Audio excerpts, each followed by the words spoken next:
Right. I'm sitting there. Back to him. We could just get rid of it. Oh.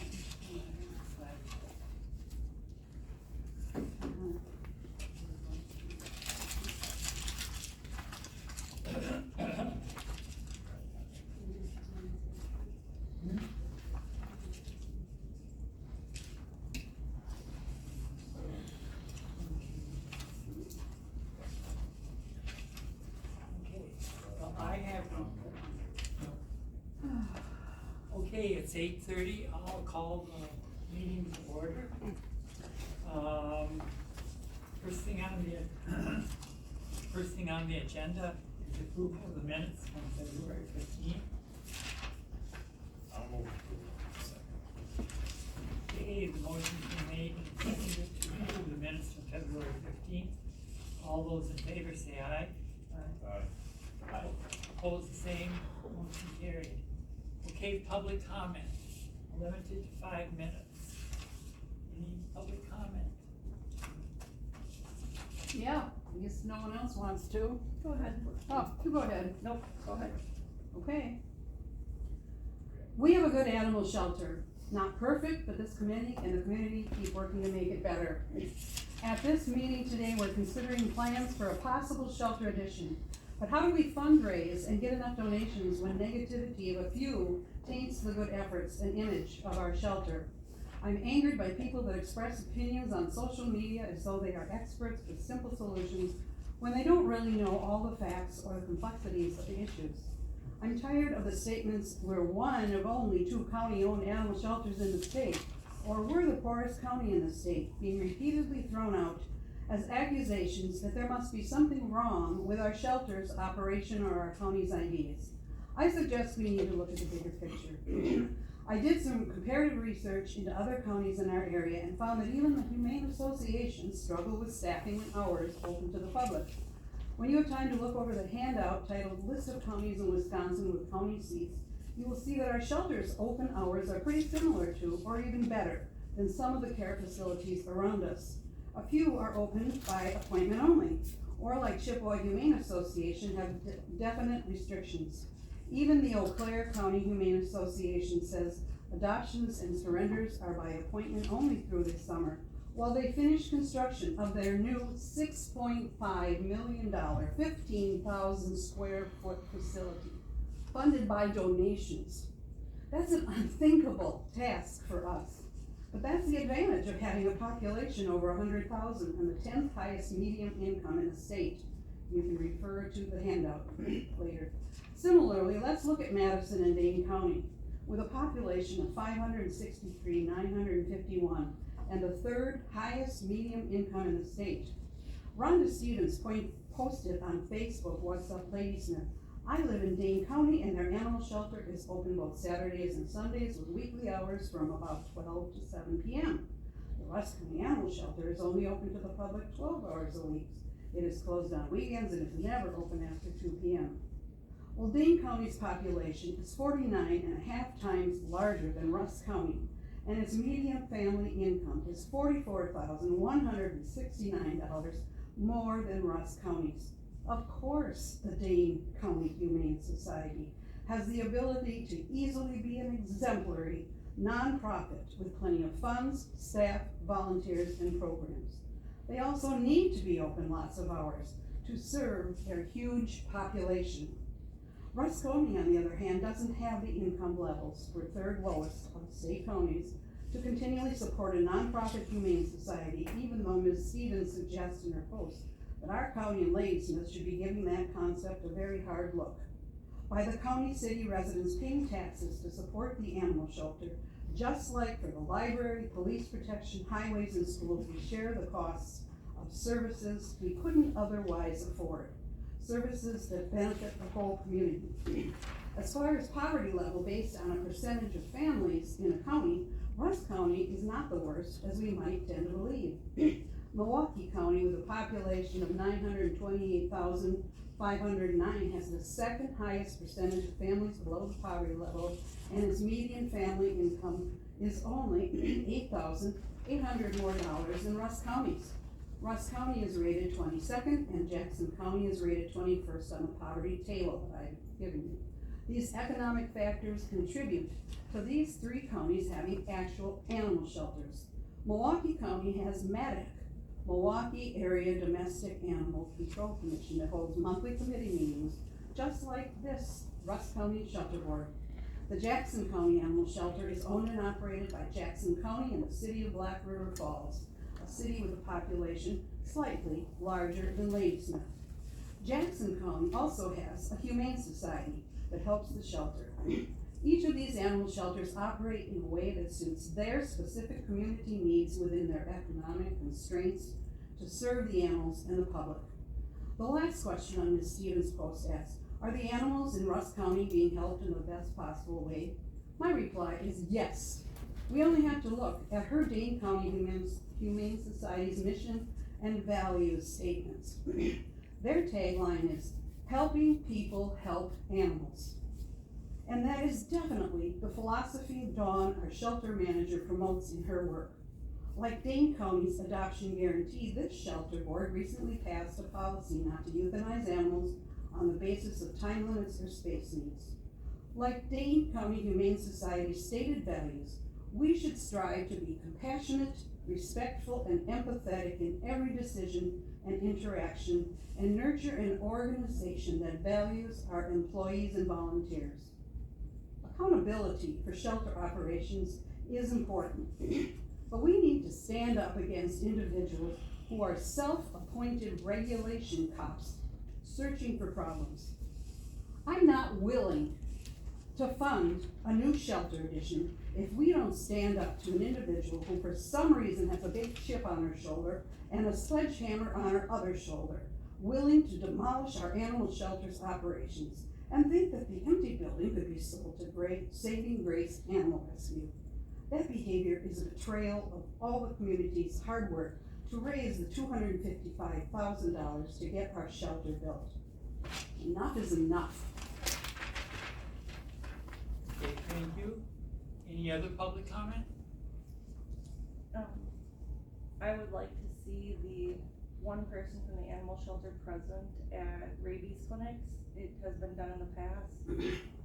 You have around 50 billable hours per week, but yet you're only open to the public 12 hours a week. You have one salaried employee who can flex their schedule accordingly.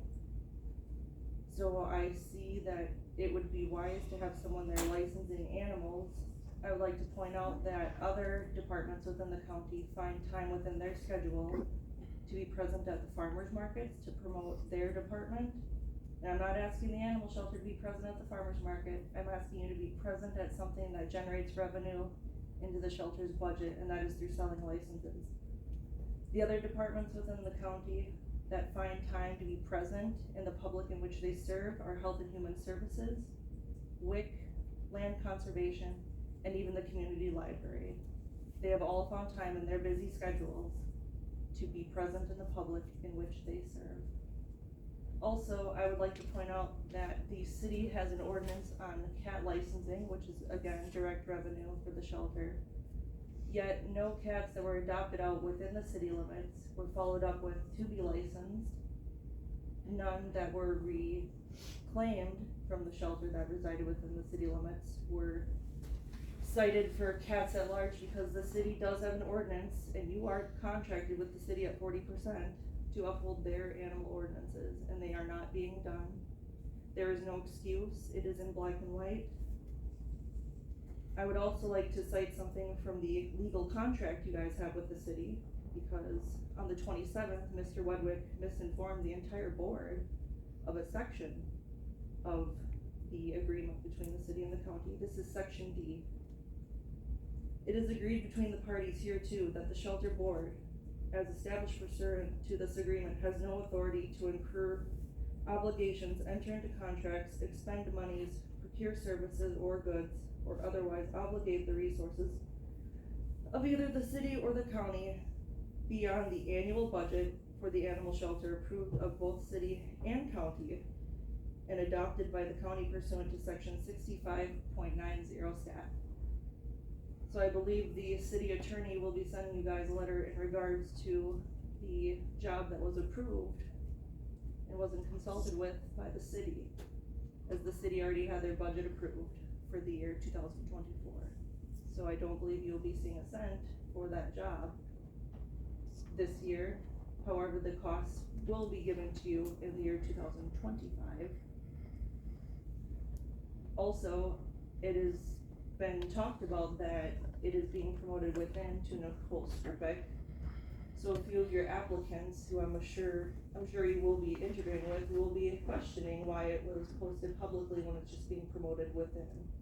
So have fun with that. And that is all I have to say on my public comment. Okay, thank you.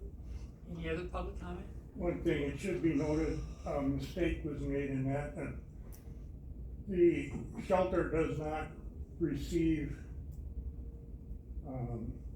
license fees. License fees stay within the city and the county. The shelter does not, that's not revenue for us. Never has been. Just wanna make that point clear.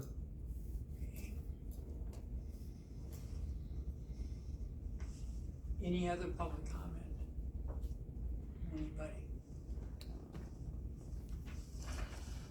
I haven't had time to really prepare what I really want to say, but I hope that everyone on this committee believes in the mission of the animal shelter, because we have employees and animals that are relying on every person to believe in what is going on. And anybody that's on this committee better not have an agenda to dismantle what has been going on for years. I want to praise Dawn for the work that she's been doing, because it seems that there's a lot of talk in the conversation out on social media and other places about only going to doing intake. I've heard a lot of comparison that Dawn isn't doing enough, she's not working hard enough, and whether you on this committee believes that or not, I think it needs to be publicly stated that Dawn is doing a great job. She is the shelter manager and she is the humane officer. She's doing two jobs, and she's doing something different than anyone else has ever done before. And in order to say that someone at that old shelter, the hole in the ground, was doing the same thing as her is ludicrous and it's disrespectful. And I just hope that I worked at raising money for this animal shelter, and all I've been thinking about is what happens when the city decides that they want to sell property that has been fundraised for, and it's no longer open to the public. The county and the city have every right to sell that building and do something else with it if that's their choice. But people put their blood, sweat, and tears into that fundraising for 10 years or more. And to get rid of that building and make those statements, it is so juvenile to think that the public is not going to stand up and say that they were a part of that fundraising. And I want to be part of the fundraising for why we have this gentleman here. And how can we do that if we have this kind of negativity going on? Someone could go buy a lottery ticket today and win enough money to build their building. And yet we are going to have too many people saying they don't want this built. There's all this talk of the size and the price, and I'm sure it'll be talked at joint management today. It's been talked there before. Please use your power to do something to save the animal shelter, because I don't think that the public is going to stand for anything different. However, there's a lot going on out there. Thank you. Thank you. Any more public comments? No, I'm gonna do the animal shelter report. Anybody else? Friends report. Again, any other public comment? Any more public comment? Okay, public comment is closed. Discussion of possible motions. go to David. Yes, good morning. Are you ready for me to present? Yes. Okay. My name is Dave Overbeck. I'm with Dimension 4, Madison Design Group. And we've looked at the shelter as far as an initial look at it at our last meeting. And we've now, I guess Dawn and I have met on site. And we went through the plan and tried to make it as efficient as possible, as well as add some features that reduce the staff workload as far as placement of doors, access to rooms, and made some changes to the plan that you'll see in the plan that was sent to you earlier.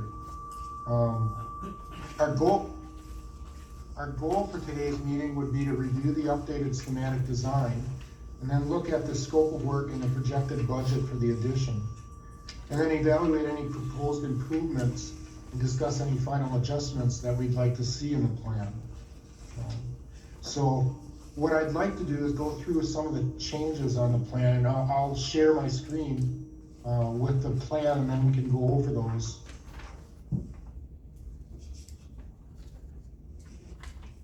Okay, can you see the plan? Yes. Yep. Okay. During our discussions at the last meeting, we discussed the entry in the front, how to protect that entry from northwest winds since the building's facing north. So what we did was we extended a wall out at least 6 feet to cover that front doorway. That should protect that corner from blowing snow and make it easier to maintain. And it's also covered over the entry to the vestibule. So the vestibule stayed pretty much the same, entering and then going into the front lobby area. And we're showing the new workroom, which was the former entry and did not meet ADA standards as far as door swings. So we've corrected that with the new vestibule. But it's also allowed us to provide a place for a printer, some files, some lower cabinetry. And what we do is we reuse a window from the existing building and place it in what was the doorway. So minimizing the impact as far as cost on doing that change.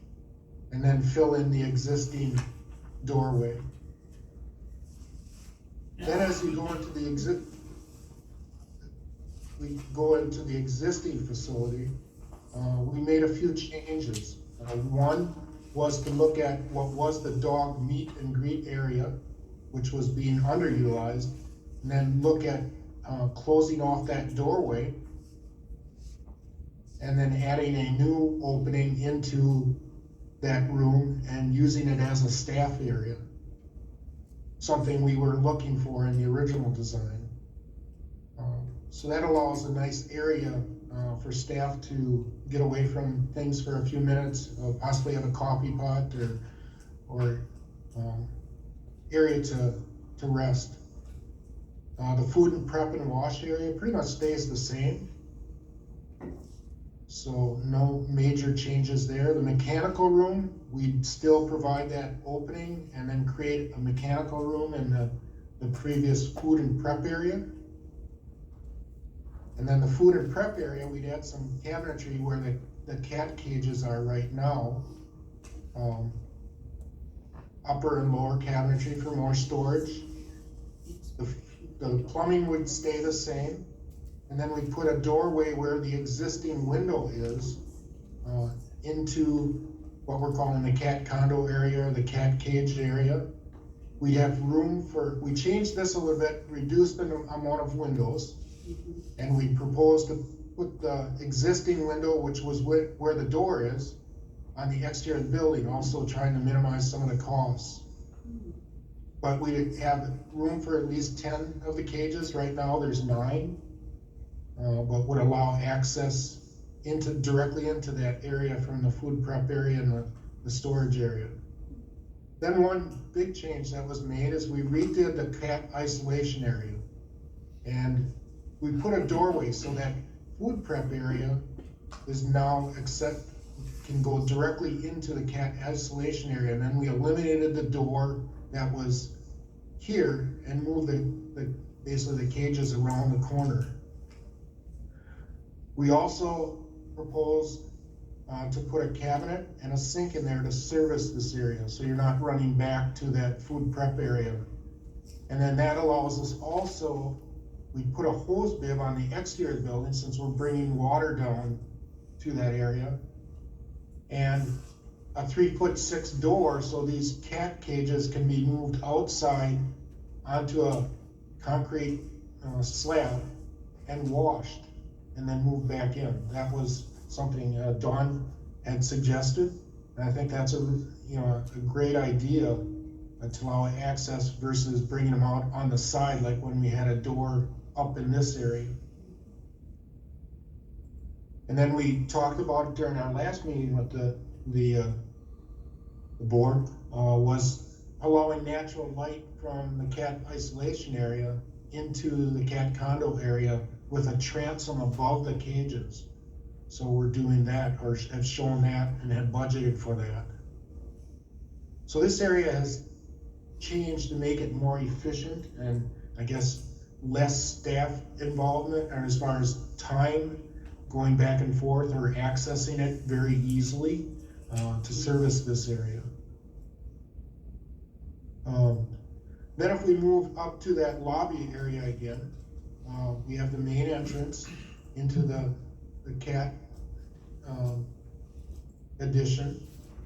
And we're having an area that is basically a hallway, but we also talked about that would be an area where the cats could be let out and play, meet possibly their new adopted parents, I guess.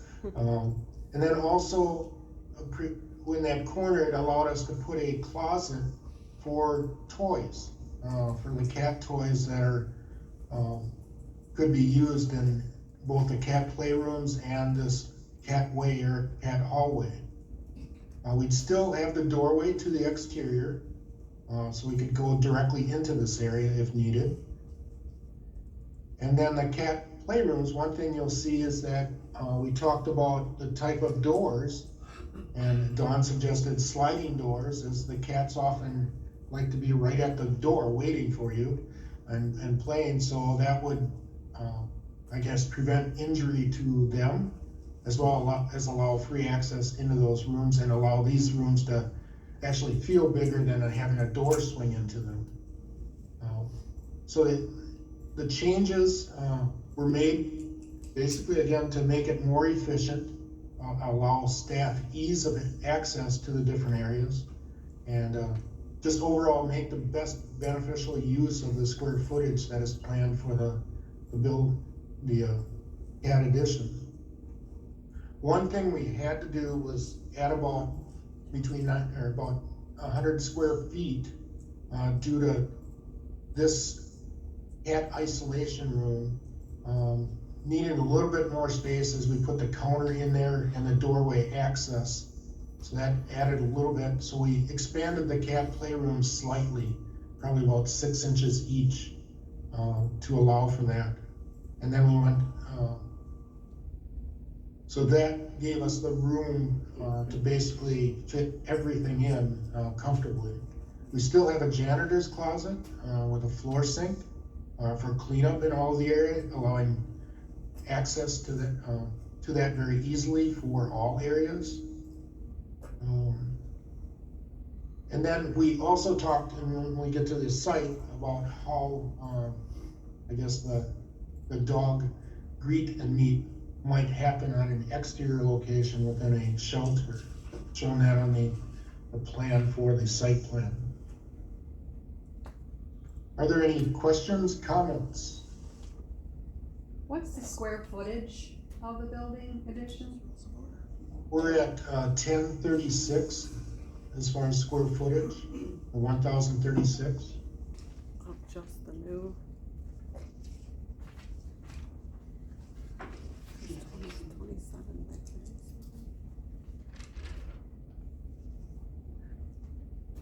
But most of the improvements were some things we discussed in the last meeting, as well as result of a meeting on site with Dawn.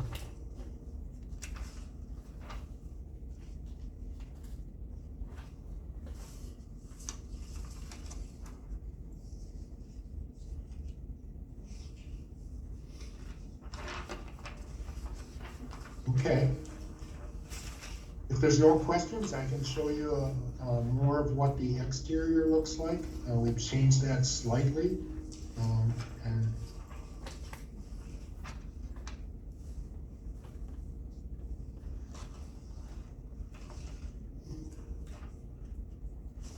hit the wrong button.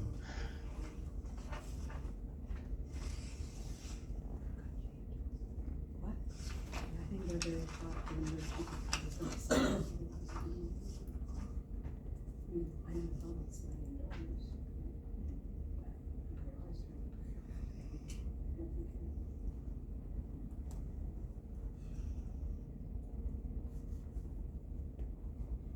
I don't see where sliding doors are gonna be safer than the doors made of. Escapability, they will be, but we do need to try that. Oop.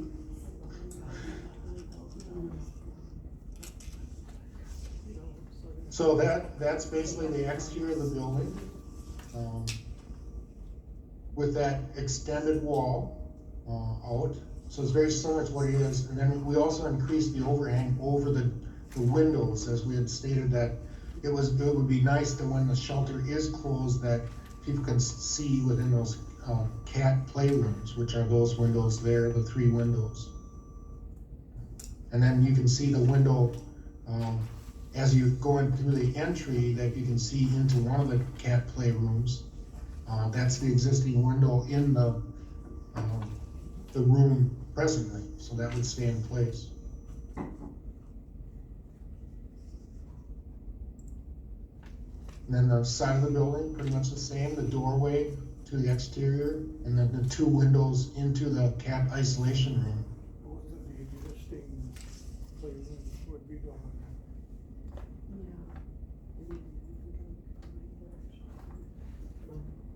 And you can see how the roadway would pretty much just stay the same, with some sidewalk added around the building.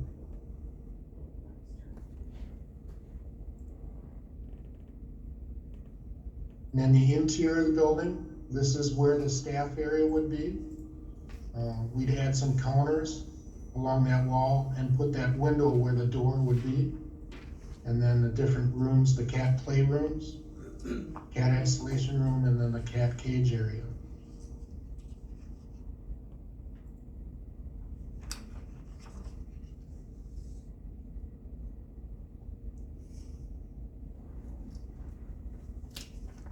And then this is the existing entrance right now, that we would take out the door and basically replace it with a window that we would salvage from the existing layout.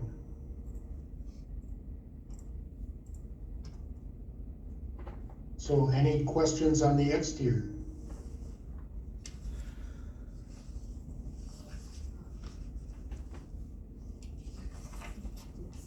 One of the things we did was, basically what we're suggesting is a stone banding around the bottom, both to protect from salt, and then protect the metal panels from damage.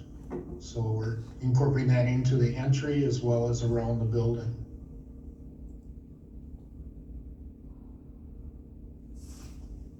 Can you move that panel back to the back side of the building? I'd like to see that overhead. Sure.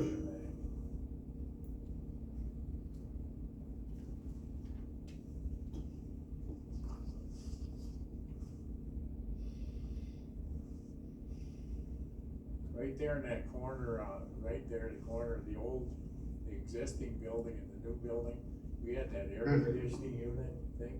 Right. Was that still gonna be there? Yeah, we won't, that will allow us to, what we did was we stayed back off that corner to allow for all the electrical and mechanical, I guess, entrances to occur as is. We'd still have to possibly relocate them under the building for the gas and the electric, but all of the other equipment will stay in place. There is a requirement, and you'll see it in the budget, that a new gen set, because of the size of the building and the load, that we would have to upgrade the generator.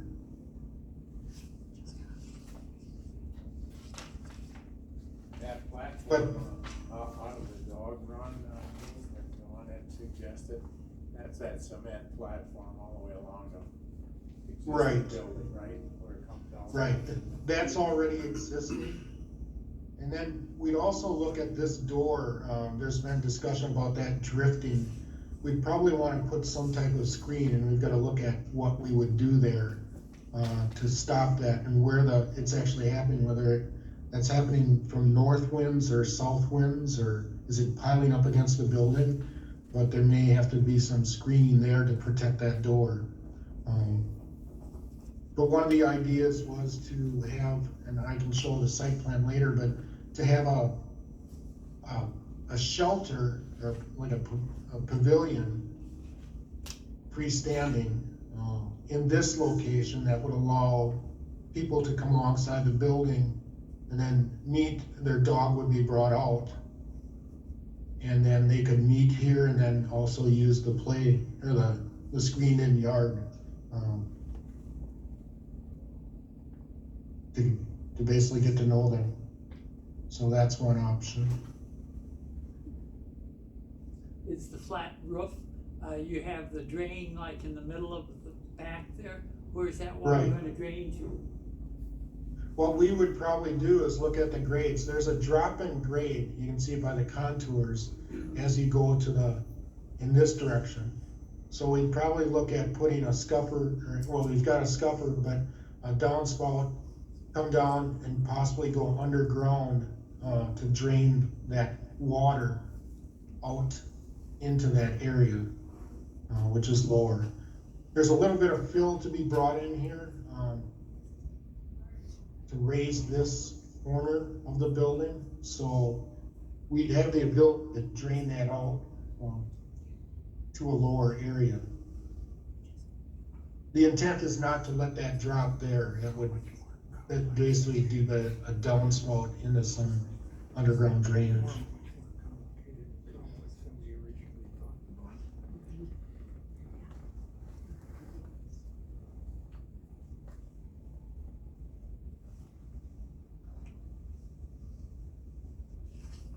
Any other thoughts? Well, I think the interior changes and then what Dawn that you worked with, I think those are pretty darn good and on the whole, from what I see, but the price is kind of my problem. Just don't know if we. Yeah, Just don't know. and the budget is a budget, Yeah. but it's based on, it was done with the knowledge of what the current market conditions are. Those are stabilizing. We're hoping that they improve as far as cost, but it's all dependent on what type of numbers would be given. I don't think the design is elaborate as far as construction methods. So it's gonna really be dependent on what the market conditions bring and what the local markets, who might bid it, and so that will be the goal. So this is like an estimate. So this is down about 100,000 from the original. Oh. Well, what we're looking at, I can bring that up. I'm sorry, Terry, I didn't hear what you said. It's down about 100,000 from the original, it was 636 and now it's 541. Okay. Well, 541 is the construction cost, the actual construction cost. Lord. I'll bring up the summary sheet, but there's some additional costs that are added to that as far as, the building construction is at 541,197. So what makes that up is 364,197 for general, plumbing is 27,300, HVAC is 58,200, electrical and low voltage is 91,500. Then there's some utility connections. So So we come around 550. You wanna carry some contingency for unknowns, what might be underground, and then a construction contingency. Right now, we're in schematics, so we're carrying both of those. So we're at 570,000. Then the cost to date, as far as schematic design, the design fees projected, that's just estimated, with mechanical, electrical, plumbing design, and some changes in the existing, some miscellaneous costs that are added, agency review, builder's risk, so you're at a total project cost of $636,000. But I have a question, I mean, for the committee to take in too. So he said, you were saying that this would be bid out locally though, correct? So this is like a little different than when we're offered I'm gonna say this to the committee first. So it sounds like he's saying this is different than like the jail price would be like what they would really build the jail for, but he's giving us like an estimated price that we would still bid out locally. So I'm saying, right? So I mean, I think that's an important distinction, because I don't think like when we left the other meeting, it necessarily felt that way, or like what was then talked about after. So that's correct, right? You're saying this is like an estimated, what you see the market doing, but we would still bid this out locally. Right, Yes. the ability to, well, you have multiple choices on how you can approach this. Being that there's, public funding in it, it would probably require a bid, and that's where your real numbers come in. For that, what we've done is associated with, and that's what the attached pages with more detail are, is per unit price, what's all in this project is broken down and itemized, and that's how you get to the general construction and this overall $550,000 number. Then what you wanna do is carry a contingency, and then, well, for construction and for the final design. Then it's based on how you approach the project. Where it's a public bid, it's competitive. They look at the project, based on the materials and the drawings, and then put together their best price. And that can vary substantially, based upon the contractor's workload, where they're getting materials, what they figure as far as if they're a local contractor versus a contractor that's out of the area that has other expenses. So that number is something to budget for, but it may change.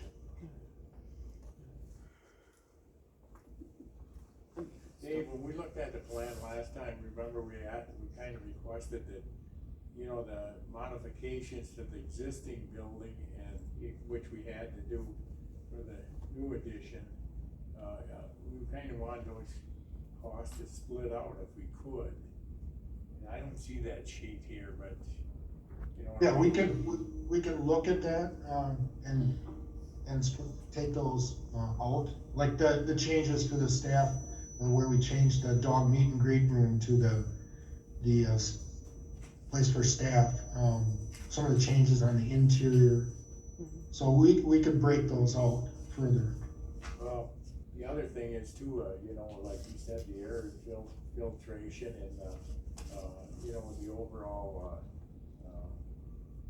air conditioning and all that stuff, that had to be modified too, because we didn't have enough, air moving in the existing building. You know, we're gonna add on, and I think, at one time was $45,000 for the air conditioner and air movement unit, you know, to cover both buildings. I just wondered, I think the committee wondered too, how much to upgrade the old building, and how much is it for the new building, you know what I mean? I'm sure that the cost, the total cost is the same, but, you know, I think, you know, when people are donating money for the new building, and then some of it's going into the older building, the existing building, you know, they wanna know that too, so. Okay, yeah, we can do that. Cause we had the Apex Engineering, had visited the site. They took a look at what was existing, they walked through the existing building and, looked at some of the options of how they could address that. We even looked at, we had originally talked about, possibly heating the floors in the existing. They recommended that we do it partially, specifically in the dog areas, the holding areas and the adoption areas, to reduce costs on some of that, and where it's needed. So they have taken a look at that, and I believe that's all in their costs. So we can have them break that out, existing versus new.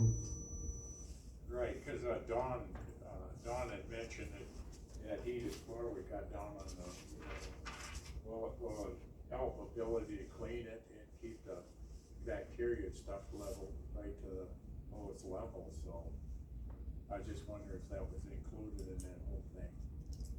Yeah, cause they did take a look at the units that were ventilating those areas and how to address that. And the new area will have a separate unit, in that new mechanical room and feed into there, so, and then some modifications to the existing, but it'd be fairly similar. But I think the ventilation rates are what we're looking at, what the capabilities are there, to exchange air. So we will break out those costs for your, especially as you stated, for fundraising. Okay, thank you.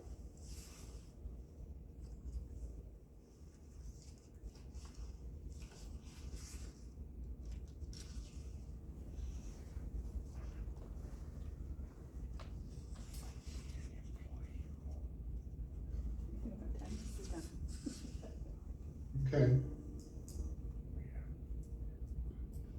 I guess our goal after this meeting would be to make any of these updates so you have the proper information to move forward. Getting you images and information that you can insert into some fundraising documents. So that would be our next step for you.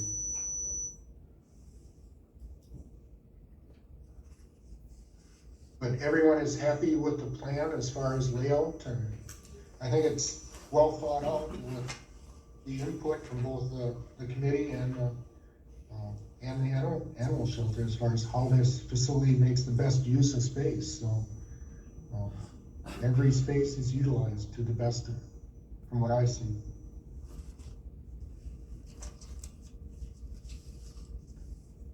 I would agree that it's a very thoughtful and beautiful plan. My one reservation is last time, we only had one construction company that bid. So we may not have, competitive, you have no control over that, I'm just saying, that is our situation. We may not have very competitive bids. We don't know at this point. But nobody knows that when they put the bid. Right, One of we the don't things know we that. can do is, one of the things we can do is help, we've got quite a few because I'm in Wausau, I have quite a few contacts with local, like Findorf, Shear, there's different contractors that are locally, you've got Hutari and Medford, Bozen out of Marshfield, so we can get information out to them. So, it's more, and then also through the network, of people in the areas of our suppliers, we can aid in your getting more interested in the project when it moves forward. So I don't think that should be a big problem. Things are slowing down a little bit with construction, and interest rates are staying stable, but we're hearing right now that some contractors are looking to fill their schedules again. So I think everyone came out of when COVID was there, everyone was in a panic to get everything done that hadn't been done for several years. Now prices are stabilizing with materials, and contractors are again looking at different jobs in a bidding situation, so I think that's good. And I'm sure this is not beyond some of the local contractors that, should be very interested in this type of project.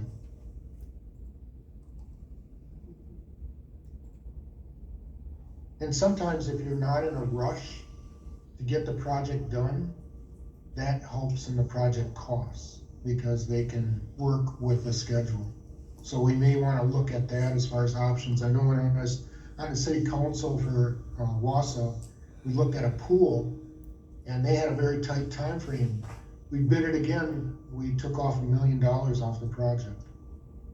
So there's things you can do to work with the contractors and get some input from them as far as what their schedules are and when they would be available to bid. So we could do that even with local contractors and pick that time period. If you can get it, like a shell built in the fall and allow them to finish out the interior in the winter, that's good work and keeps the schedule going.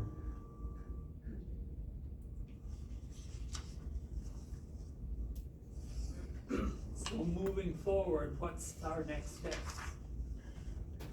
Well, if the plan is acceptable, and we know the budget is a budget, and we'll work towards that, and if that's, you don't see any cuts that we could make to reduce the budget or whatever, then we'd move forward with getting some documents to you, to start helping you with fundraising, information that can be put out to the general public or possible sponsors.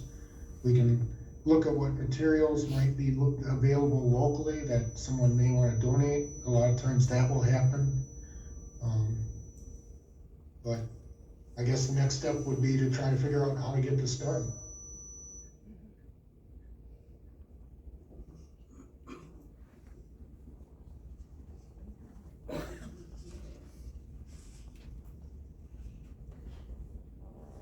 Any further comments from anybody? Well, I'll make a comment. There is an organization, that I reached out to. The person that's in charge of it is on maternity leave right now, so she'll be back on the 26th. But, they have a lot of money to grant to shelters, and they do it for expansions. And they can grant up to $780-some thousand. So, I don't know, I haven't got that, that's just what I don't know if it'd be for one, but there's a lot of work involved, so, I'm just waiting for this individual to get back, and then I'm gonna figure out what exactly I have to do so it's not gonna be just like snap my fingers, it's gonna be a lot of work for me. I'm not a fundraiser, but, I will do my best to, try to see if I can get a grant from this organization. It's positive for a change. Yeah, it's just gonna be a lot of work. Where are they located? They're in Wisconsin. Madison.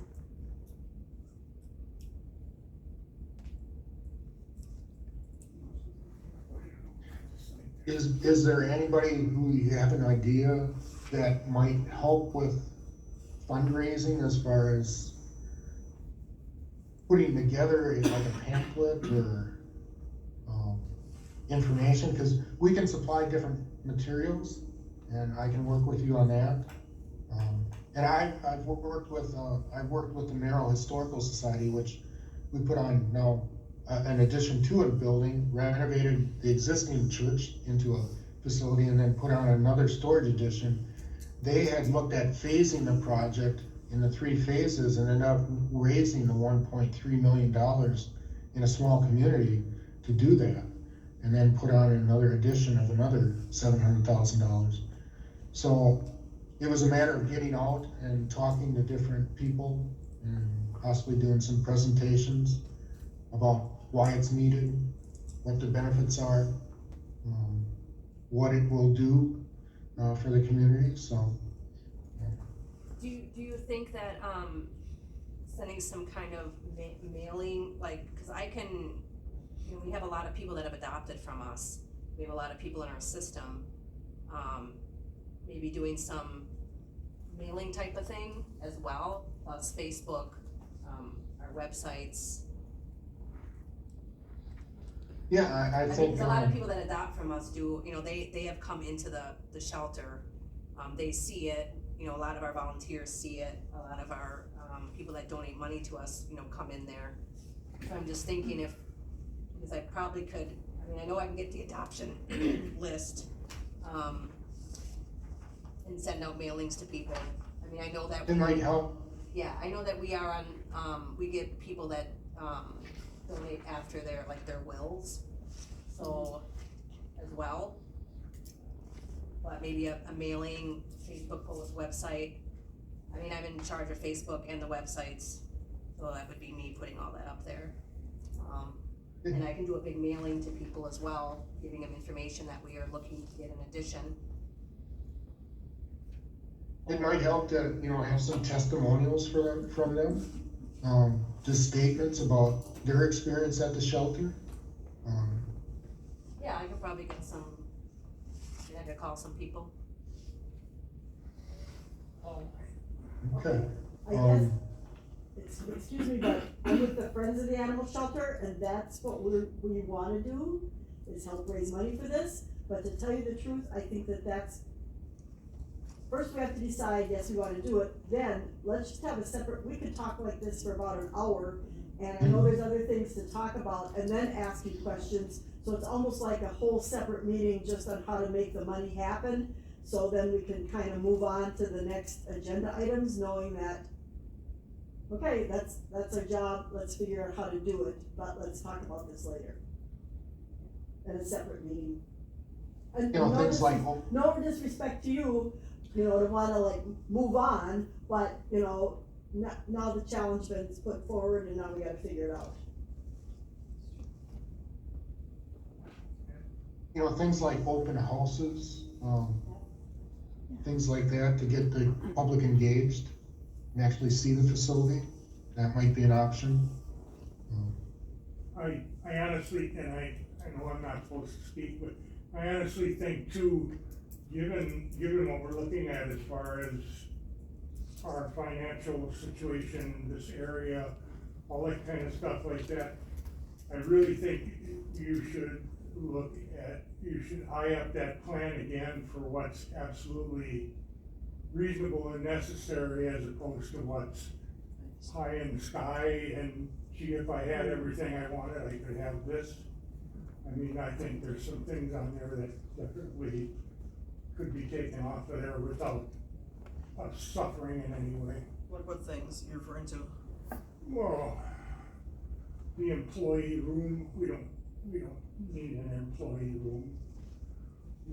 We're busy. I was kinda wondering about that too, how much I time mean, you spend on you know, break. I haven't looked at the other stuff, but I've been with the shelter for 17 years now, and I got a pretty good idea of what we need and what is frosting, and, I'd have to look through it again, but I think that's one of the things immediately that struck my mind, that would be an unnecessary cost, in my opinion.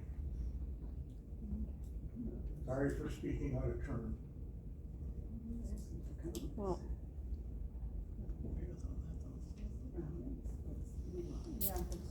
I think for futuristic thought though, one should not just eliminate something for employees because, you know, we're talking the life of a building and having, you know, Right. maybe a full-time employee or different employees or, you know, like we could maybe have even a second employee 20 years from now, you know, like you don't want to limit off that. My one comment I was gonna say is I think we've been presented a really good design and it might be a really big, you know, but I don't think it can be shrunk. I think it needs to be kind of almost done or not done. And we should the one thing I heard from the very beginning with this group is that they have fundraising ideas and they have things at our fingertips. And I don't think we should stop at any step until we know we're really not being able to fundraise the money. Like like look at it in a positive way. Like, this is the design, we like the design, let's move forward. Dawn has said she has opportunity for funding. There's the group that can fundraise, and to stop when he has so much to offer us with good ideas. I think we should just, But how many years did it Keep on take for going. the current shelter to get the money to build that? And I've said it repeatedly, over 10 years, correct. Right, and we don't have 10 years right now to do Yep, that. but we have other ways to get more, And the larger. Animal Shelter tried back then too, did they not, Paula? Pardon me? You had lots of ways to try and get the money for the shelter back then, but cuts had to be made on things. Cuts were made, Right. they didn't have to be made, and they were made without our knowledge, Oh, but, They were made for not the better. right, I agree with that. and, but yeah, like I said, this discussion could go on for an hour figuring this out, and, this is a major discussion. And so, you know, coming up with little ideas right now, we need a formal path to move forward. And I would like to do it like in a separate meeting where we're just talking about fundraising.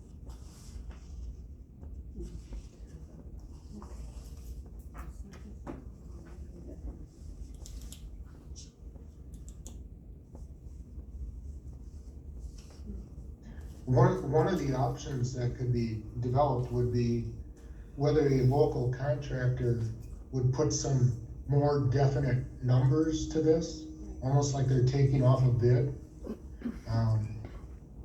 With what, you know, we have the plans, they probably don't have a lot of, you know, enough information on mechanical, electrical systems now.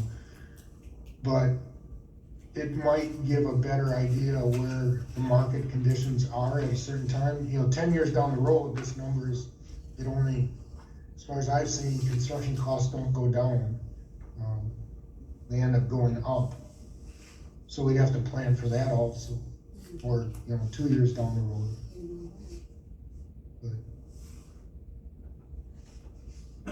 I have a question. On this month's bills that presented for the animal shelter, there's a couple of fees here, architectural fees, that we have paid out to your firm. So what I'm wondering is that, are we entitled to see the actual, can we get a copy of, like, for example, what exactly it's gonna take as far as materials, et cetera, to build this? That we can present to a contractor so that they know what we need and how they can price it? So Well, there's we can get a- a better idea, like from, if we, you know, if we utilize local contractors, so we can know, what, you know, so they can know what they're gonna need, basically, to build this addition. And then they can price it accordingly to what, you know, what their pricing is in this area. Which would help Yeah, us, that- give us a better idea as to, you know, what our goal is to achieve as far as fundraising. You know, what we've done, I don't know if you've seen the second part of the cost estimate, which is, I think, on your screen right now, but it's a breakout of an itemized list of basically, Yeah, I've seen that, but I don't know, what did you base these figures on? Your local area, or what? this is based on, basically Wisconsin prices, with square feet, Like, pounds, by but where you're they're, at, what's that? down where you're at? Well, there is a factor that's put in for areas, which if you know, I've used means a lot as far as, we haven't used that here, but, where it puts a factor to the area in Wisconsin, it's listed by cities.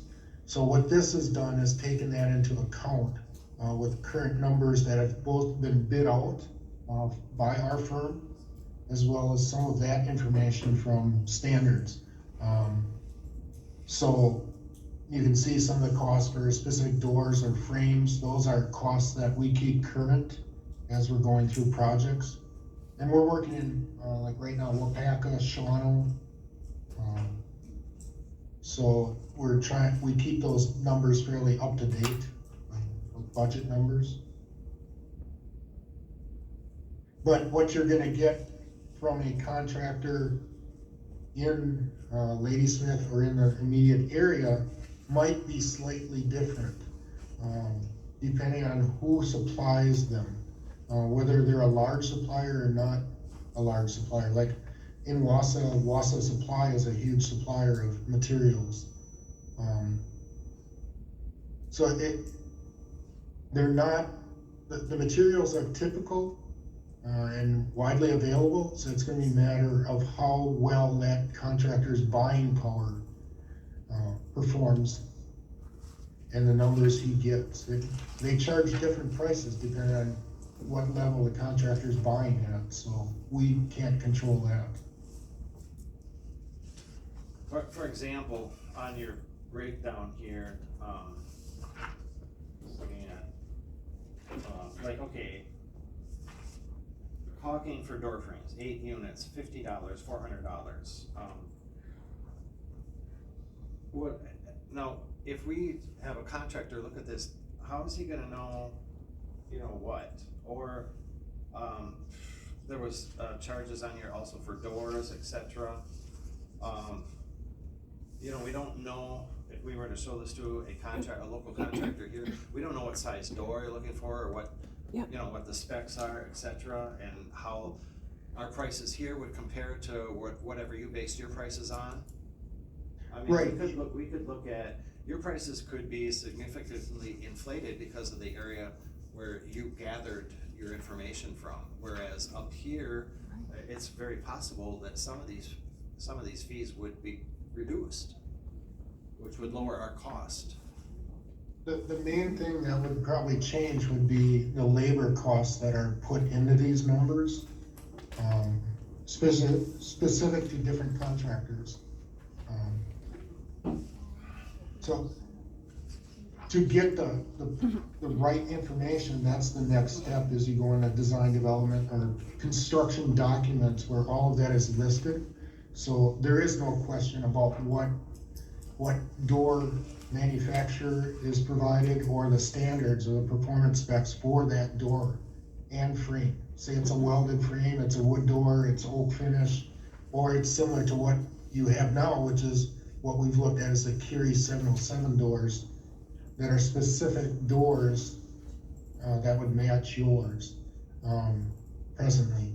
So those are numbers that, whether the contractor is local or 100 miles away, his prices are gonna be very similar. What's gonna change is possibly the labor rate, what they charge within their company, which may lower it or raise it.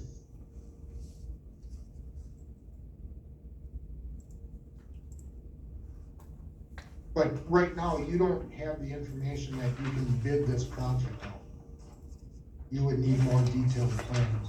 I think that was Tom's question. That That's was the, exactly but my that's the question. next step, that's what he said. Yeah, Yes, then it Tom's gets asking more about the finite as far design as cost. exactly what each are bidding. It's apples for apples, for the contractor's bids. But Tom's question, I feel like, is what we paid you now, do we owe you more for the actual materials list or design, for the design? Is that kind of what you're asking, Tom? Yes. Yeah, you're asking for the next step Step. in the design process, Right, where you put together all the construction documents. You're telling what type of furnace, what the BTU's rating is, you're specifying all that. So now a contractor who's bidding it, or several contractors, will all have to provide similar type items. They may change manufacturers, but they're gonna have to provide that type of, material. What we also do is we allow for substitutions that meet the performance, but we want to review those before they submit there. So they're not going to downgrade what's put in the facility and it doesn't perform as well, or change the size. So like we put in the plans is, we want a 3'6" door in location in the cat isolation room to the exterior to make sure the cages can go through that door. We want certain lock sets, we want certain hinges that don't wear out in 5 years. that you're not doing replacement costs. Cause usually what you wanna look at is the building, you wanna provide as good as you can in materials, so you're not replacing or increasing your operational costs. Which come out of your budget. So how do we get that list? Do you do that list, or? They need to say yes. Yeah, that's what we're Next saying step. is the professional design fees. We have to engage our plumbing engineer, our HVAC engineer, our structural engineer, us, and put that package together in a bid set that's a construction documents. We'll have many, sheets like door schedules, room finish schedules, floor finishes, door finishes, paint, ceiling tile, what the basin is in the room, all of those details, and that's what given to the contractor, and that's where the refined costs of the project come in. We've got a contingency built in of $20,000 that could get refined, because once the package is out, then that cost may go down, because now you've defined everything into that project. And you'll have to make choices on the finishes. Right now, like on the floor finish, we've got a finish that goes on the floor that protects the concrete and basically creates a water resistant floor finish, but looks like concrete. It just polishes itself, and you take care of it very easily maintained. So that's in the project. So those are decisions yet to be made on the final finishes and everything, but they're fairly well laid out in this budget.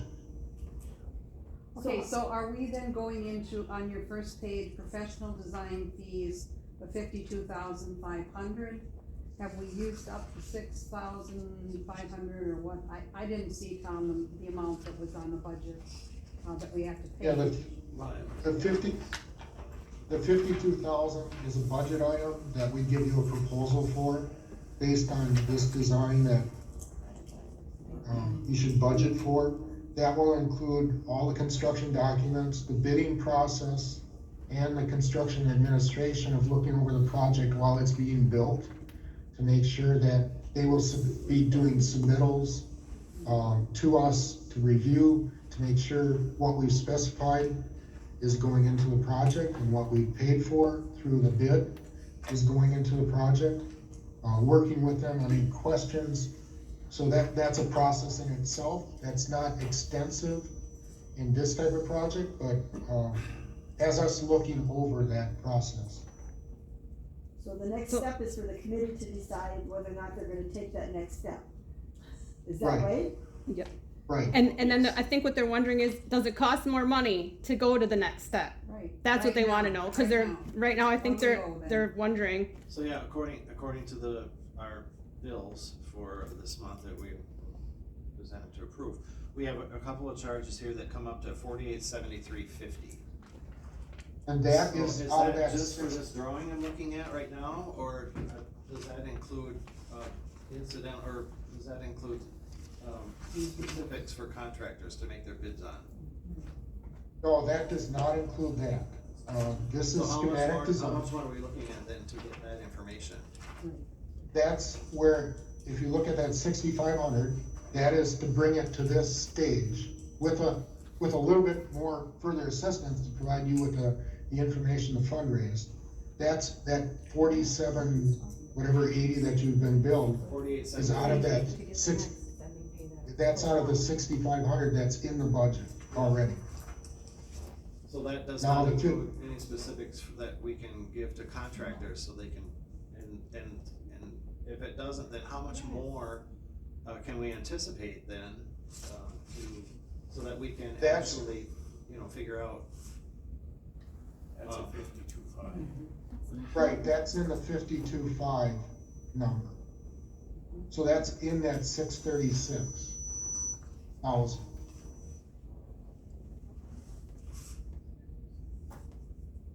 But you have not approved us to move forward with that, nor have contracted with us to do that. So the initial schematic design was to get to this phase where a layout, an image, and concept would be, with a cost estimate that you could now look at the feasibility of moving forward with the project. And when you would be ready to move forward, then you would ask us for a proposal to, based on that budget, that we would put forth more a defined list of, you know, what we would do, what we would not do, and prepare those documents for bidding. So Dave, in that 52.5, that, you know, if you look at item 50, the mechanical, HVAC, plumbing, electrical, you got all of these things listed, lump sum fees, 57,000, 20,000. These lump sum fees, then all of a sudden, you'll have the breakdown of, certain type of wire, certain type of piping, certain type of, your design would be, your drawings would show all that then, right? Right, they haven't been engaged in that. What they've given us, based upon their observations, what a budget would be based on the systems that they've described to us. So they're fully aware of what needs to be done with in-floor heat, with ventilation, whatever, but they have not designed it. They made a site visit out of the fee that we've done, and looked at the systems and provided us budgets. What they now would do was the same type of drawings that we would do, adding all the detail to where the ductwork is, where the water lines are, sizing it all, and then preparing everything that's needed for state approvals, as well as bidding out to the contractor. Again, so they're providing all the detail now to get the projected, or not budgets, but bids that are hard bids for doing the project. So what you're gonna do is get about, you know, probably 30 to 40 pages of drawings that are gonna show how to build this exactly, with all the calculations, all the submittals that are needed. How much is it gonna cost to get that information from you? For the next step? Well, again, that's listed as the professional design fees. 52.5. 52,000, okay. 52.5, yeah. So essentially then we. So it sounds like if they decide to go ahead with the project, it's gonna be 52.5. For initial amount here, we got where you basically draw out a schematic of a proposal with no particulars at this point. Yeah. And we need another $5,100 to get the particulars so that we can present this as part of the bid process. Right. Well, the big thing, it's hard for the committee to step forward with the 52, because we don't have the 52. I know. The folks over here in the audience have it. So you know what, if they're gonna make a commitment, that was between them and the architect. Yeah. Well, we don't have any funding, we don't have the funding. No, absolutely not. But, I don't know, it's just, some of this Well- would be great. Well, this itemized list, this drawing, that's the 6,500. And you have to go 52 something, to get all this broke down. Like I said, it could be 40 pages. Maybe I was expecting more bang for our buck, I guess, I don't know.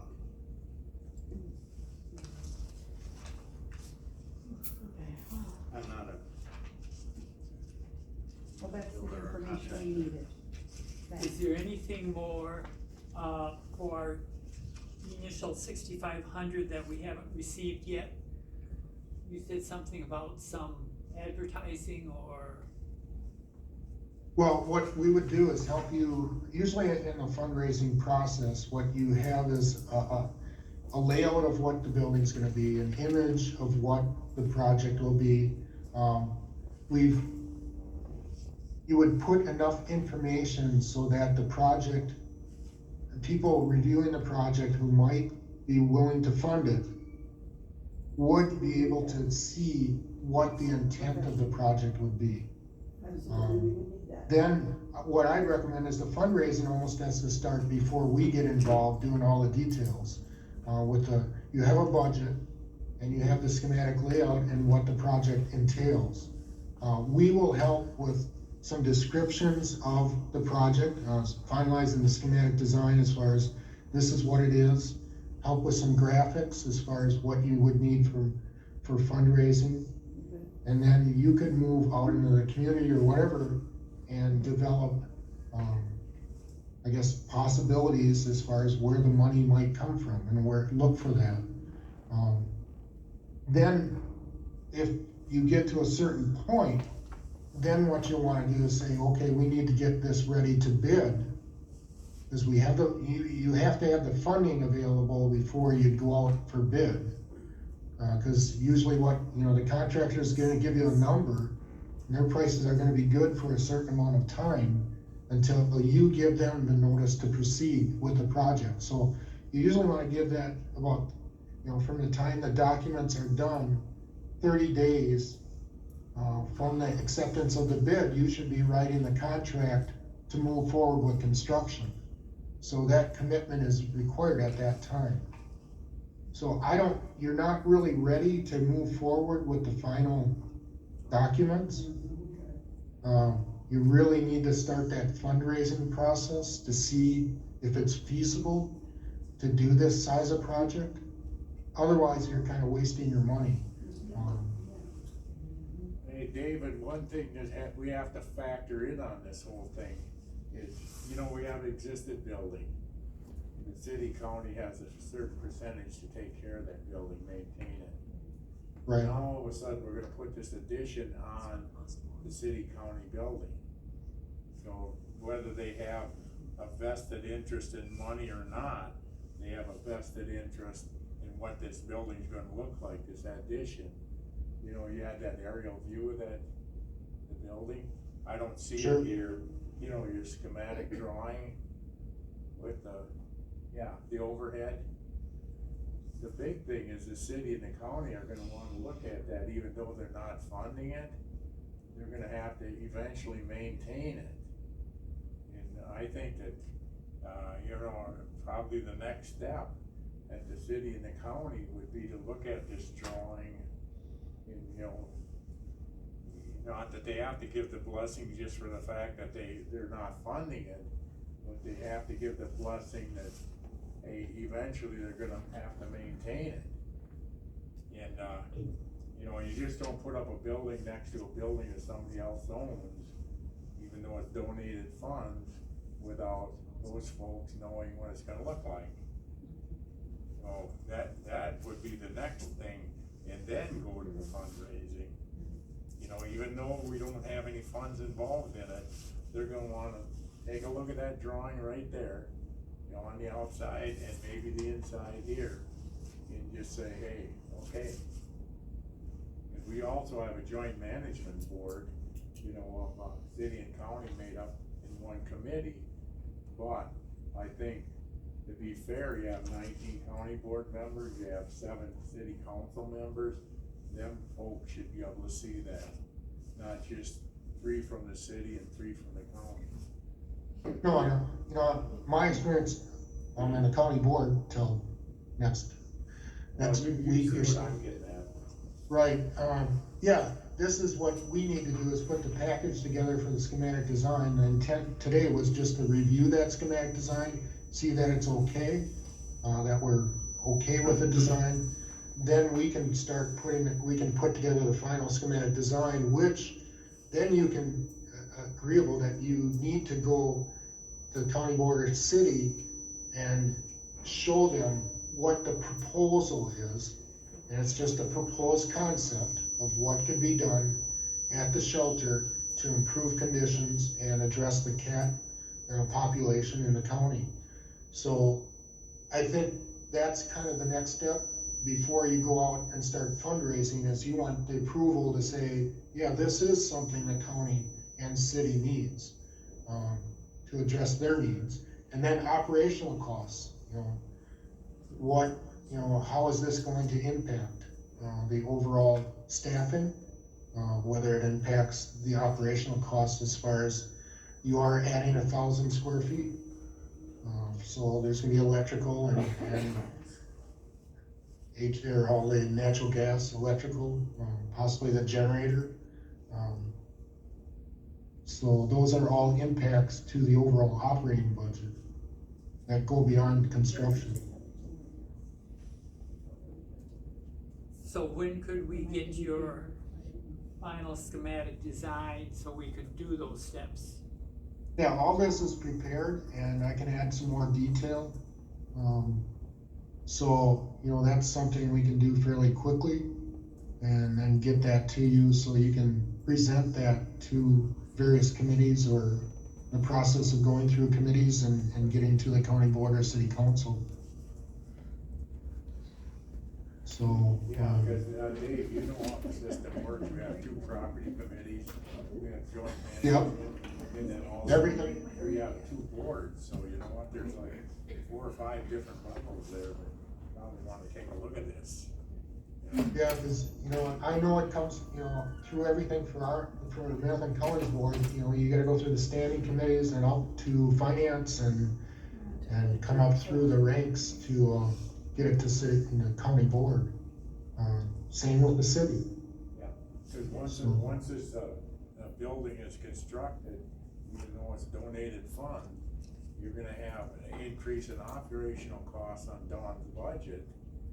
You know what, that 60/40 is gonna have to be considered. And that money has to come from somewhere.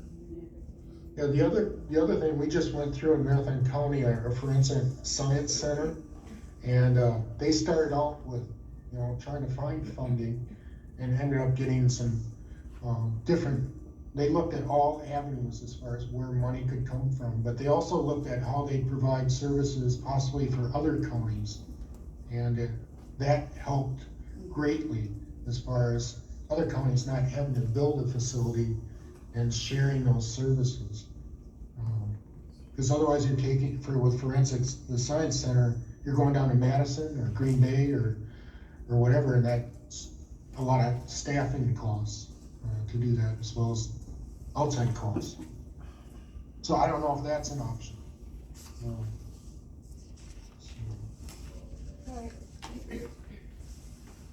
Well, let's move forward then with, you getting us the final schematic. And then we can start going through our committees and, see what the reaction is. They've already approved it in theory, I mean, both city and county. We've already been through that once. And so if we can get this thing in, I mean, we just wanna keep the ball rolling. Right, yeah, are there any specific meetings or deadlines you'd like to meet that for the next county board meeting, or the next ones are, I know, are organizational and Right. getting the board? Right. And then, is May a good month, or later in April? Well, later in April is gonna be the organizational meeting, so is there dates that you'd like to achieve this, and orientate them to the project? Probably in May, because there's gonna be a bunch of new players on the county board, there's 8 or 9 different board members maybe. And also at the city council, we have 4 seats up for election, so. You know, so when those folks get established, the committees get established, it'll be in middle of May, you know, before these folks get up and running. Yeah, and I think the positive thing is you move forward, you've looked at what the possibilities are, what the best layouts would be, and come up with a concept design that you'd like to present to the county board or city council as a concept. And at that point, you know, have them give input on where you should go with the overall project. Okay, I have a question though, that packet that would help us in fundraising and that would also be used to present to the city and the county boards, could we, as fundraisers, have that packet sooner? Because the sooner we get started, the better, even though government takes a long time to roll through their process. we don't really have to wait for them, I don't think, to at least get our ducks in a row, so that when as soon as we get the okay, we can let the ducks out of the cage and start going. We One- like that one package call- as soon as possible. One caution I would say with that Yeah. is if your elected officials don't know and you release it into the general public, that may create somewhat of a backlash. Oh, that'll From create a huge experience. backlash, yes, you're right. Yeah, it's better to move it forward in a systematic approach as far as informing. This Okay. comes out of committee, it goes to the proper, the people that are involved as far as the county, the city. You're informing them, then it gets out into the general public, otherwise the media also can take hold of that. You're right. And all of a sudden, That's- it's a project that's gonna be built and this, information gets out there, so, You're right, that's wrong. you're right. So, just a systematic approach to moving it forward in steps as far as information. And Back off, back off. Or our next step would be to get that drawing and maybe the May meeting. Yeah, I guess if we can proceed on those assumptions that we'll get the schematic drawing and, everything, and then it'll be presented probably in May, because like you say, there's reorganizations and everything coming up in April. In the April meeting, you can take a look at the drawings and if we're all still on board here. Yeah. And if you would like me to attend that meeting, just as, if there's questions, I'd be willing to do that. Are your meetings for like county board in the morning, night, or, Nice. 7 at night. okay,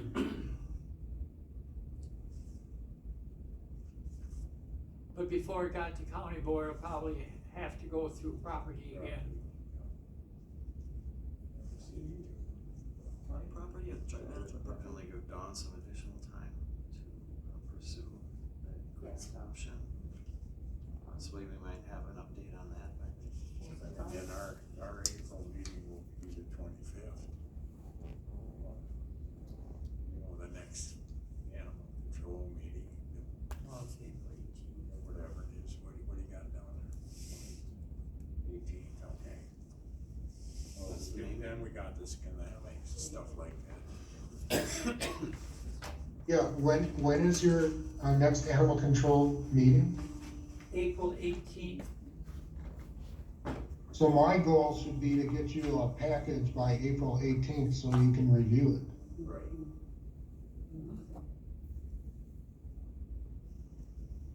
Okay, And like we've talked about, and as you know, it'll probably take a couple more months than normal to get through everybody. yeah, I've been through a process of a fundraising and, you've got to allow the right amount of time for everyone to get on board and it's, so that's expected, the process. Okay, anything else that you've got? Appreciate your help. No, I will prepare it based upon this design and, get you some documents that you can use, to move forward. Okay, Okay. Thank you. any further questions from you? No, I think I know where I need to go, You know who to contact too. okay, Ashley or me, yep. okay, great, Okay, thank you, Thank you. thank you, Yeah. appreciate it. okay, thank you, Yep, yep, goodbye. bye.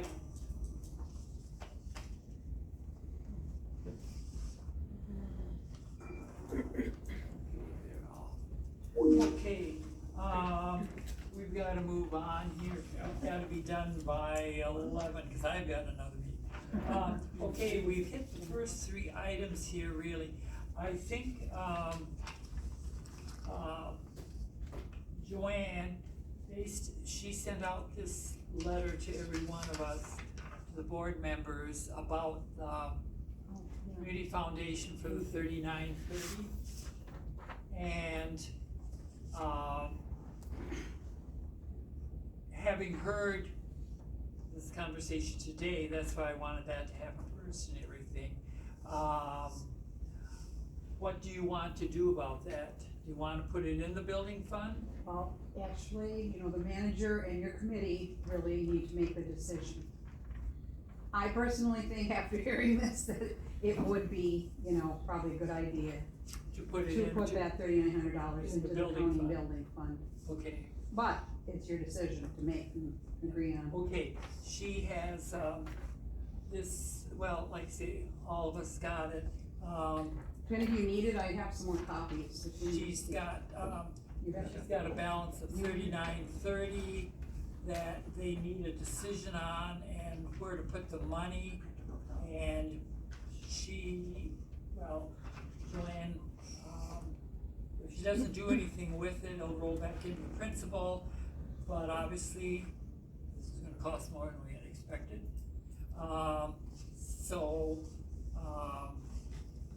If the committee does it, and if, no objection from you, we could put it into the building fund, because we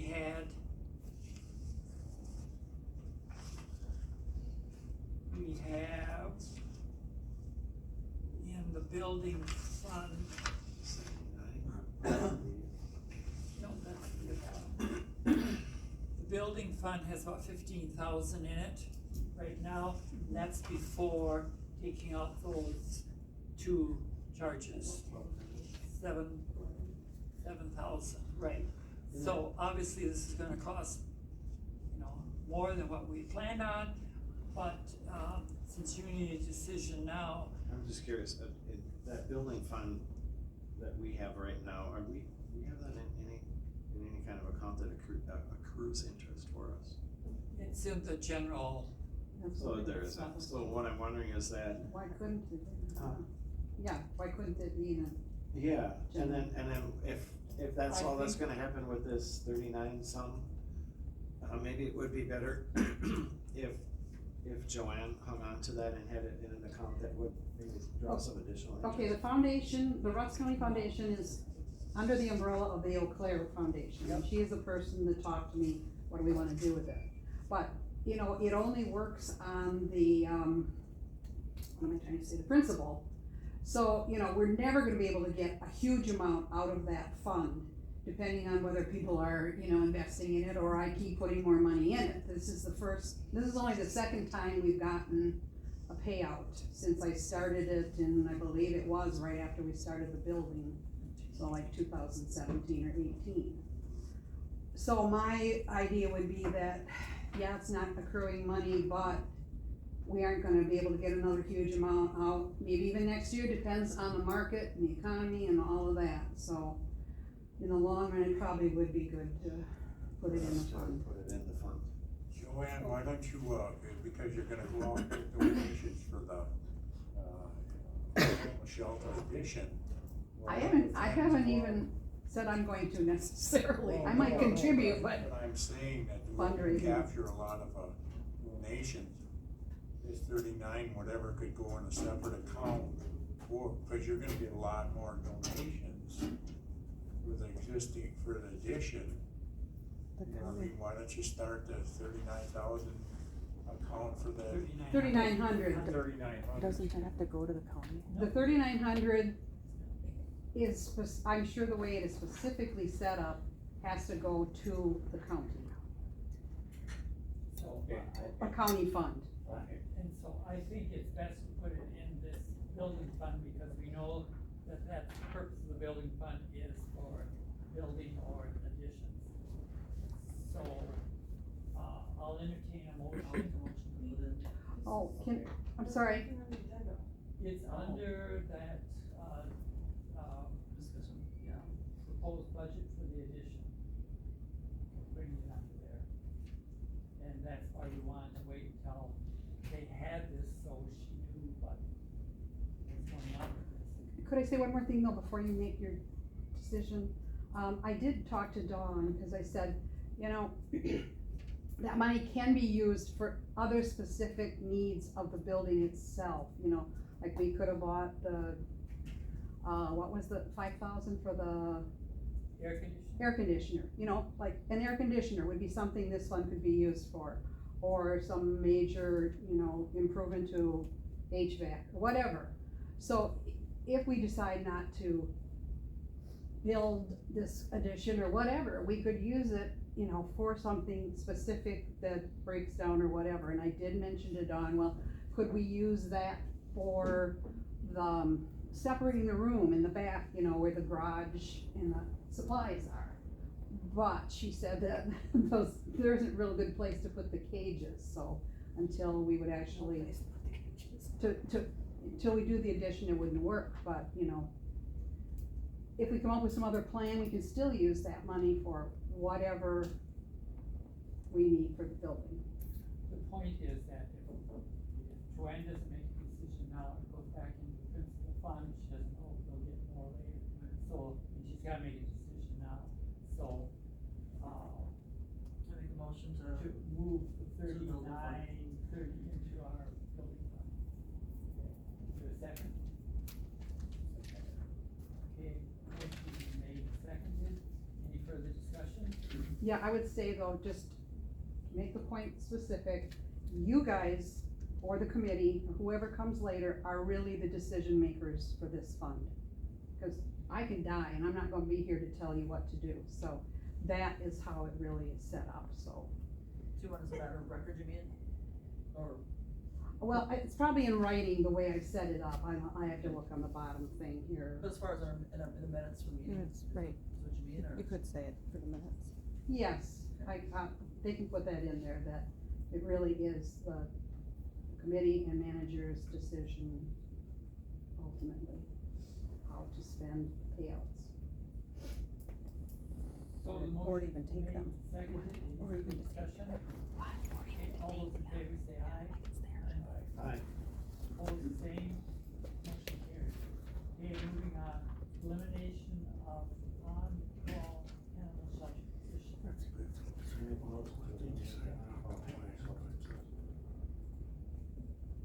The money that's in the building fund raised. Those bigger workers. Specific. Okay. It's kind of took the building addition. Well, that has nothing to do with it. And people have called me and asked about, you know, why aren't animals being picked up, cats, dogs? The How many concern, people have called me, Nancy, because, I don't keep track of that. anyways, so. Does it matter? Well, it matters if we don't have anybody to do the on-call. Right, so, So why is it there? Because we're putting money into something that's, we're budgeted for some of this stuff and we ain't got anybody doing it. well, so Because is there able to isn't. work again, Stephanie wanna work 7 days a week. would you let me finish? I mean, it's, you know, a little bit, You might have something against my daughter, but don't hold it against me, she's an adult, she can talk for herself. I don't have anything against your daughter Nancy. Not from what I saw, Yeah, yeah, February okay. meeting. Okay, Ashley, do you have something on this about, to Yeah, eliminate? if you just want me to share a little bit of the background, I can do that. So I think the reason, you know, I kind of came in a little bit in the middle of this, but in January, it looks like it was discussed how the police departments are currently doing this work, because it's my understanding that we, you know, originally did not have the staff to do that. So how it works right now is we don't have anybody scheduled on call to pick up these animals, and so the police departments are currently handling this, whether it's the city of Ladysmith or the county.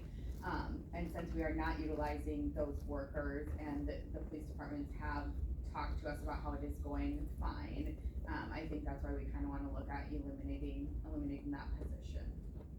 Make a point, the city is now down to 4 officers. Kevin has said they will not be going out there as called, they'll be taking care of the city community. I talked to Kevin last night at the Fire Police Commission, and they do not go out and catch the animals, but they will meet people out there when people bring them out Right. there and put them in. And when I talked to him, he said, people, the citizen issues, the calls that get called out on will come first. Cause they've only got the 4 officers. Right, that's it. Right, Yeah, that would- so people could be waiting out there for the cats to get dropped off. Well, they're not gonna go out They're there. not gonna meet them if they have something else, we'll give them a time, unless it's an emergency, and they're gonna call me anyways.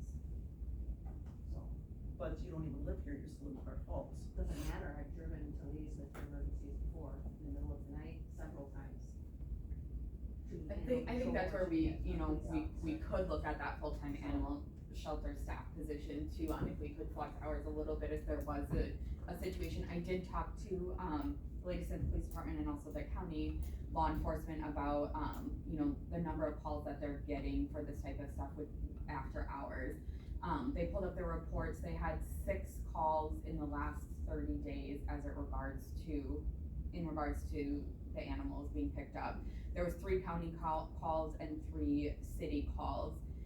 The county calls, one was a horse, so the on-call shelter person that went to made a difference because they wouldn't obviously go pick up a horse. And the other 2 were in normal business hours.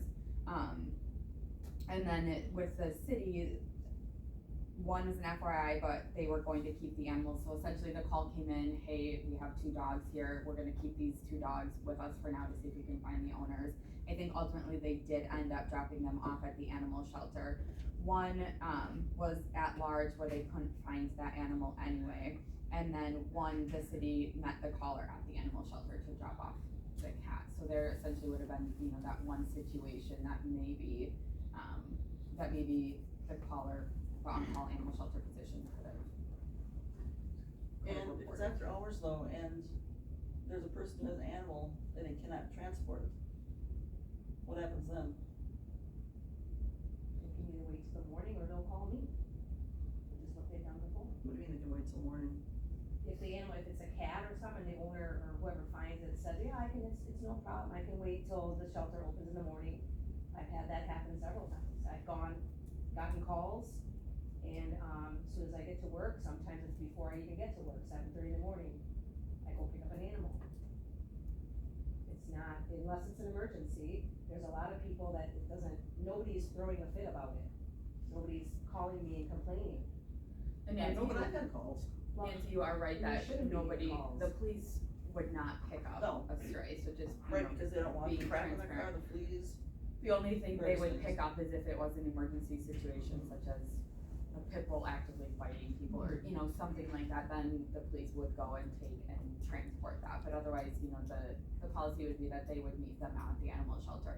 I did discuss with them, what you're saying to it, Nancy, is if, you know, if there was that situation where it's at night, somebody can't drive, what would we do? And the 2 options would be, if it was an emergency, we needed to get it taken care of, calling either you or whoever we have for this full-time position, maybe they would be closer, whoever we hire for that can do that, and they could flex those hours with that flexible working arrangement, or, asking them if they could keep it till morning until, you know, those business hours open, where then we have the staff on duty to come and pick up the animal. I'll second the motion. Thank you. Well, I just want to know a little bit on all of this.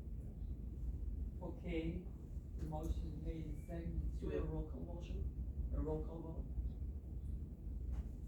to eliminate the on-call animal shelter position. It has been called for a roll call vote. Jill?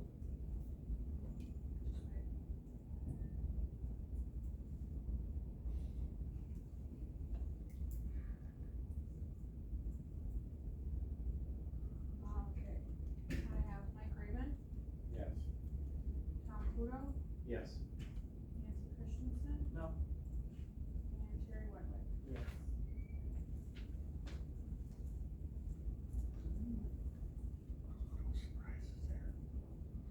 So the motion to eliminate the on-call animal shelter position has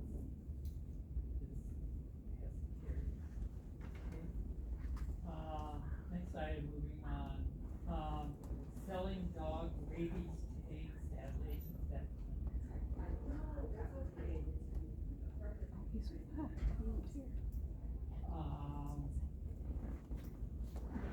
I think Stephanie talked to that during public comment. And Dawn, what's your feeling about that, or, I mean, we don't get any money from it, or whatever. So, number one, you can't assume that the vet clinic actually wants us to be there. They're not affiliated with the county. two, I talked to the manager at that clinic, and they don't have room for me to sit there. Their clinic, their rabies clinic is like 3 times bigger than it used to be, and there's nowhere for me to go. I will be in the way of dogs and cats, and then you're gonna end up with possible interactions with dogs and cats that don't like each other. It's gonna be really stressful, and the manager just said there's nowhere to put you. Also, on that note, there hasn't been anybody at that clinic selling dog licenses for 8 years. And the person that came there and sold them 8 years ago was not an employee of the animal shelter, they were from the courthouse.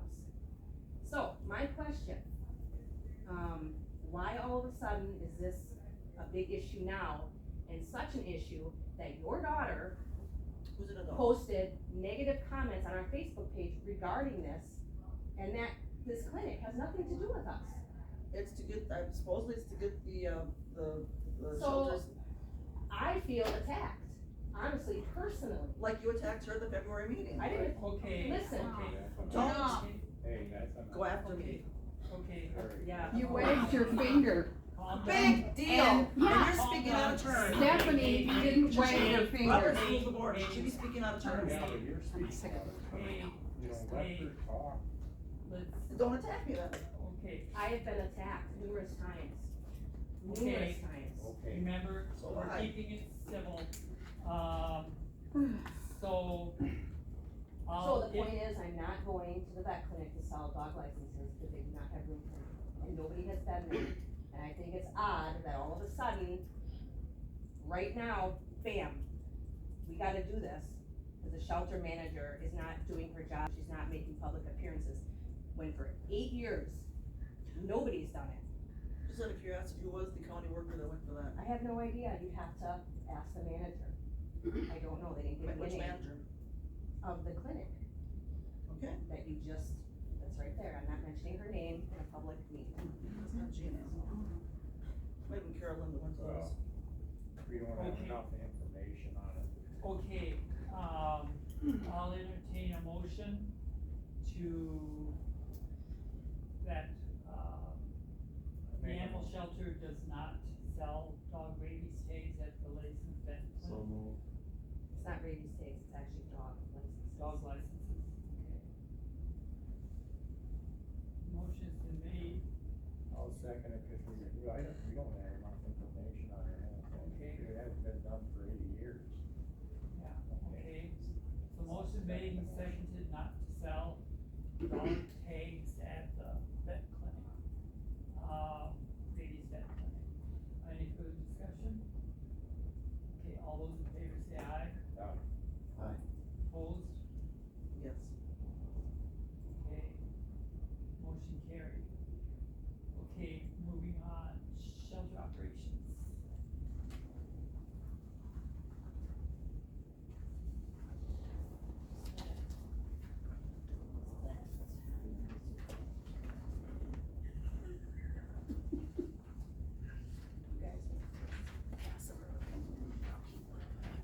Should be enough there.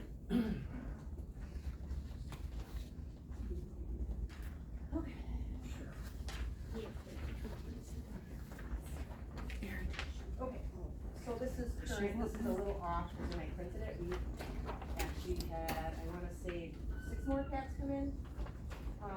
So we had a total of 19 animals in the shelter, and I printed this yesterday. But we got, I wanna say 6 cats came in, and then we actually got a cat adopted and a dog adopted. Actually, after hours, I adopted a dog. But I didn't adopt, I adopted it out after, yeah, I think I got out of there for 4:30. So there's 6 more dropped off. 6 cats, I believe, don't quote me on that, but I want to say 1, yeah, cause we had 2 other ones, so they're probably not on here. Alright, so we've got, so cat drop off, actually, there is, 3 more cats in there besides this one. And then the playroom has 3 kitties in there, and then the other playroom has 4 kitties. Cat quarantine has 2, which some of those may have been moved back into quarantine that came in. And then we have 4 in the kid adoption room, but I believe we moved 1 up. Last night when we got the excess in, and then, Freckles actually got adopted last night. We have 2 in foster, and then we have a new cat in the laundry room. And then I also wanted to mention, since January 1st, we have adopted out 45 animals, cats and dogs. Yeah. Since January first? Yep. And And- ponies. Huh? And ponies. Well, the pony went up. How many, Dawn? 45 animals were adopted. Dog and cat. And then we also have sold 37 dog licenses from the shelter this year. So, and I'd just like to mention, before I got there, they were not being sold from the shelter at all. Oh, dog license. Dog licenses, yep. So that's since January first also. Okay, anything else? I don't think so. I think everything else is pretty good. Any other questions for us? Okay, moving on. Budget review, again, they have not started, 2024 stuff yet. When you look at the budget back here, this is going to be almost the final 2023. So again, I think just looking at this and scanning down, you just see the same categories that we were over, before. You know, like, equipment, the 5600, which is the air conditioner, contracted services for, snow, I think, for part of it, animal shelter supplies, animal supplies, you know, we're way over, maintenance. And then, if you look at the bottom first page, maintenance transfer, okay, so they allocate central maintenance costs, well, among time spent and everything, so that $9,000 is what got allocated to the animal shelter, which shows it's in the deficit by $8,000. They allocate, again, maintenance costs among different things. And then looking at income, for, well, okay, the last few years, but just starting with it, we got in $14,000 in animal shelter receipts, which is more than our 10,000, which is good. The city share, okay, we got way to the bottom, in the middle column, roughly 40% due from the city is almost 60,000, $59,880. And that hasn't been sent to them yet because this Isn't final. So I don't think they do partial bill. I think they. Little general check. Myself, yeah. Last year, no, they didn't do partial. So that would give us more income there. Shelter donations, the 7,461, that's when people specifically donated for the operations, the ongoing operations, which is something we haven't had before, so that certainly helped out. The gift from there, the transfer, remember, we paid for those, I keep forgetting whether these are traps or whichever, and so that comes out here. Okay, the other big income item that we don't have is doggy licenses. So what the county has sold and the others and everything, that has not been transferred yet. Who does that, I'm sorry, Craig, but who does the money from the licenses go to? To the county in general? Well, they gotta pay some to the state, and then to the county, and then to the animal shelter, so. I heard that they were only gonna transfer 23, well, no, they got a lot more doggy taxes in this year, so, I mean, 2023. So, I'm hoping that we're not gonna get 23,000, I'm hoping we get more than that. Don't they have to share some of the townships? You know what? No, we don't get it. We just pay. Just pay, Yeah. okay. So those two numbers, what the city share, which is an estimate of roughly 60, and the doggy taxes, you don't know what that number is, so those numbers have to be put in. So when you see a negative 93,000 there, which, so if you add 60 to that, that leaves 80 to that, again, the tax levy is 56,000. So again, this is still December of 2023, they haven't, can't get the current one.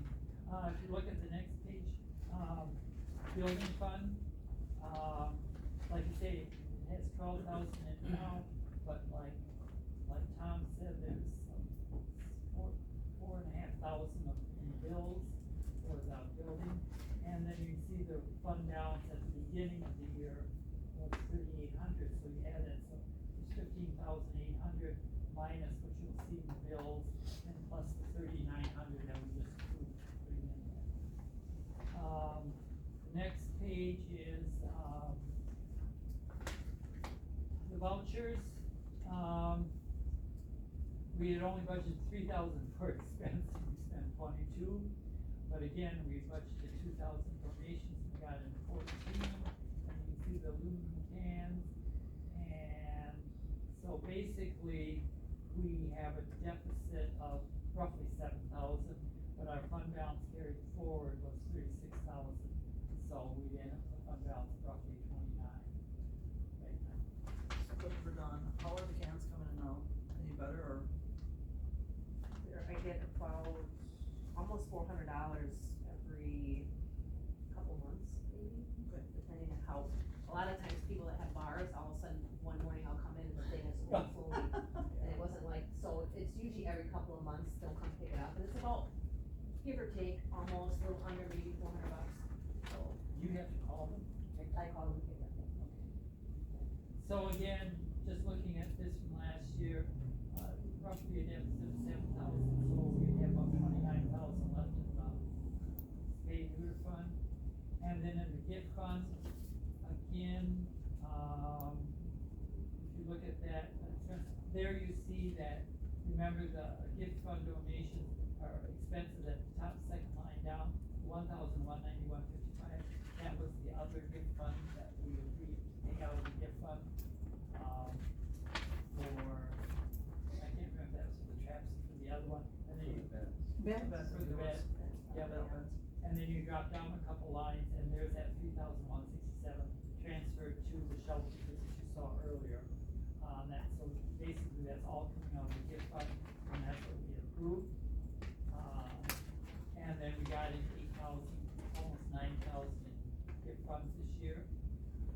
So again, we've got about, I'm just doing round numbers, 5,000, 4,000 additional gift fund, and we had a balance of 78,000. So we're at, say, 82,000, just rough numbers at the end of the year. Any questions on those? Hopefully next month, they will have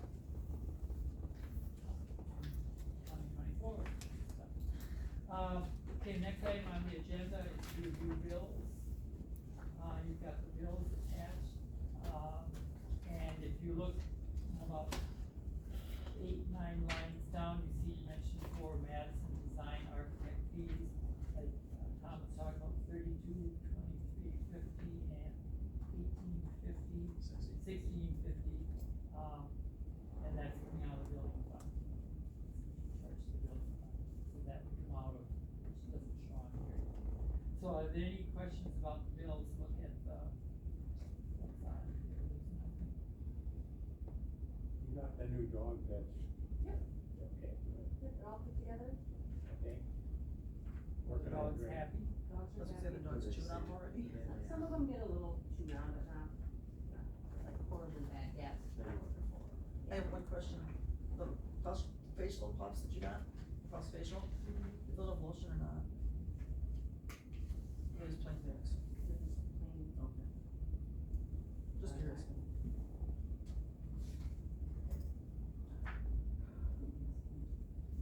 Okay, any questions about the bills? Just physical exam for a sheep. Yep. What was the story on that guy? I am not at liberty to talk about this. Oh, that's an investigation. Oh, that sounds good. Can't see. You want a motion to pay the bill? Yes, I'll make that motion. okay, I'll second it. okay, motion has been made and seconded to approve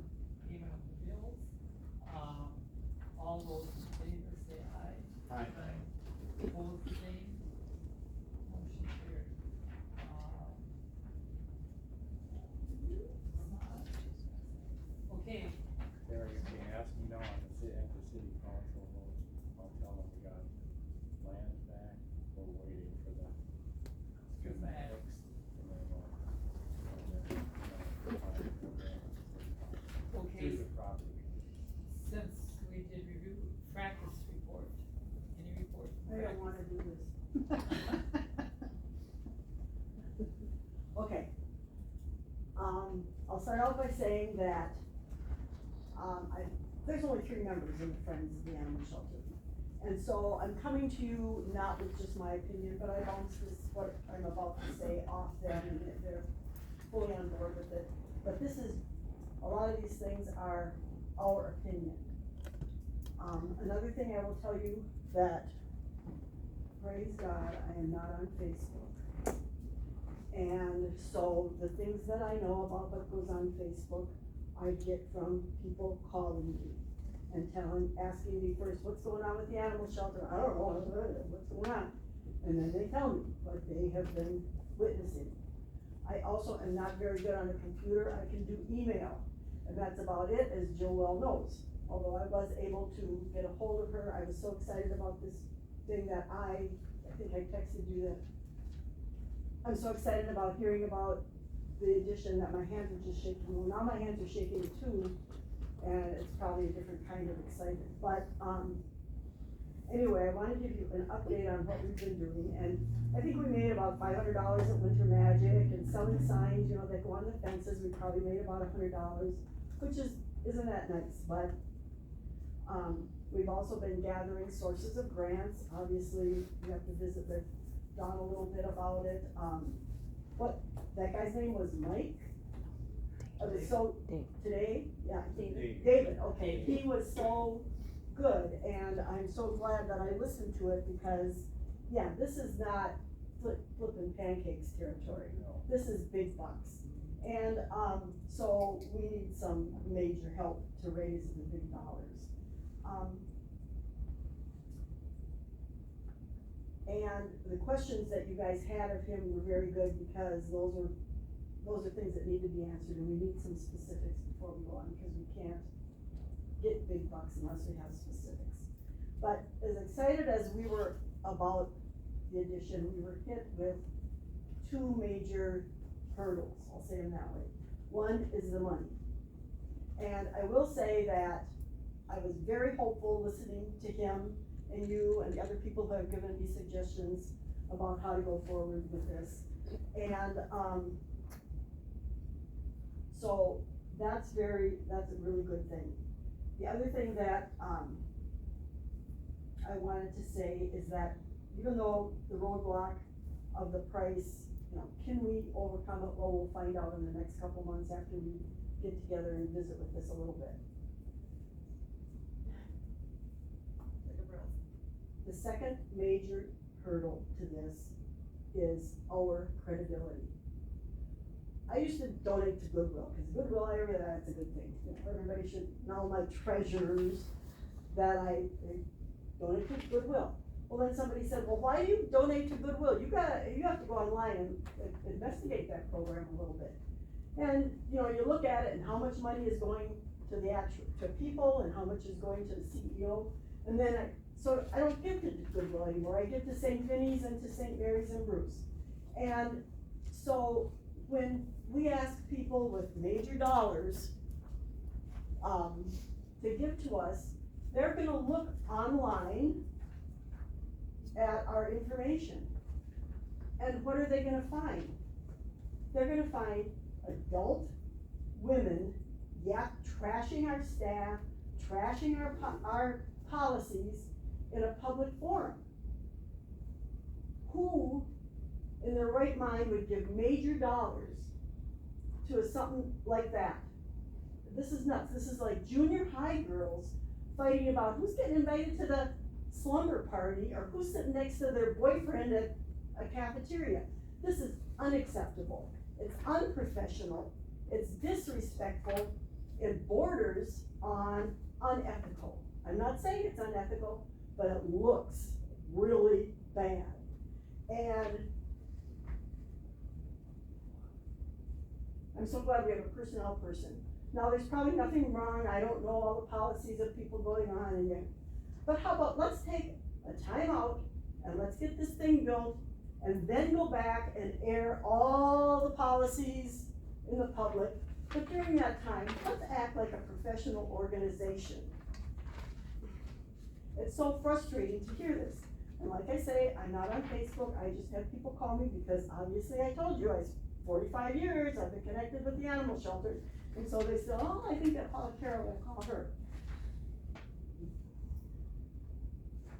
Also, when people wonder about this committee, who's in charge of this committee? Is it Nancy? Is it the personnel director? And thank goodness the county finally has a personnel director. Is it Terry? So, okay, apparently 3 of you talked to the police chief. Is that a good idea? No. There's one person in charge of this committee, and that's Terry. And he can go to the police chief with the personnel director, or with the director, or the manager, or with another committee member.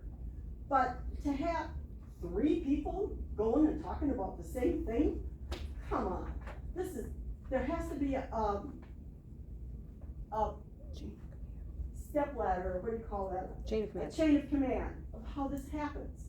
And then, because then we look like idiots even to other county board members and to other police chief. Well, which one am I talking to? There's 3 of them all asking the same question. There's one person in charge of this operation, and that's Terry. And that's where everything has to go through. And I remember, okay, I told you I worked here 30 years. I worked with farmers. And you can bet, over 30 years, there were a few farmers that didn't like what I had to say. And did the farmers send gutless, unsigned complaint letters to the county board? No. They looked at me and said, come on out to my farm, we're gonna have a discussion. And they confronted me in person, and always on their own territory, which was the farm, and we hashed it out. And if we couldn't hash it out, then I went to the next person, and they went to the next person, which is the committee chairman. And then if the committee chairman couldn't figure it out, the committee chairman brought it to the whole committee, and so on. And if there were personnel matters, guess what? They weren't handled on a public forum called Facebook. They were handled in closed sessions on the agenda. If there were policy issues, they weren't handled on a public forum. They were handled, get a hold of Terry, get it on the agenda, and talk about it. And I think all of you have had training on this. You know this is how it's supposed to be. You can't have somebody going off solving problems. It's gotta be done in an organized, civilized, adult fashion. And even if you don't wanna do it that way, at least take time out till after the thing is built and then go back to the junior high antics. It's so hard for me I'm 71 years old. Am I supposed to spend my few years, hopefully a few years, trying to beg people for money when they look at this and they see what is going on, who's in charge, it's like blah, blah, blah. And then, why would they give me 1 dime when I say, oh, trust me, it's gonna be okay? Who are you, Paula Carroll?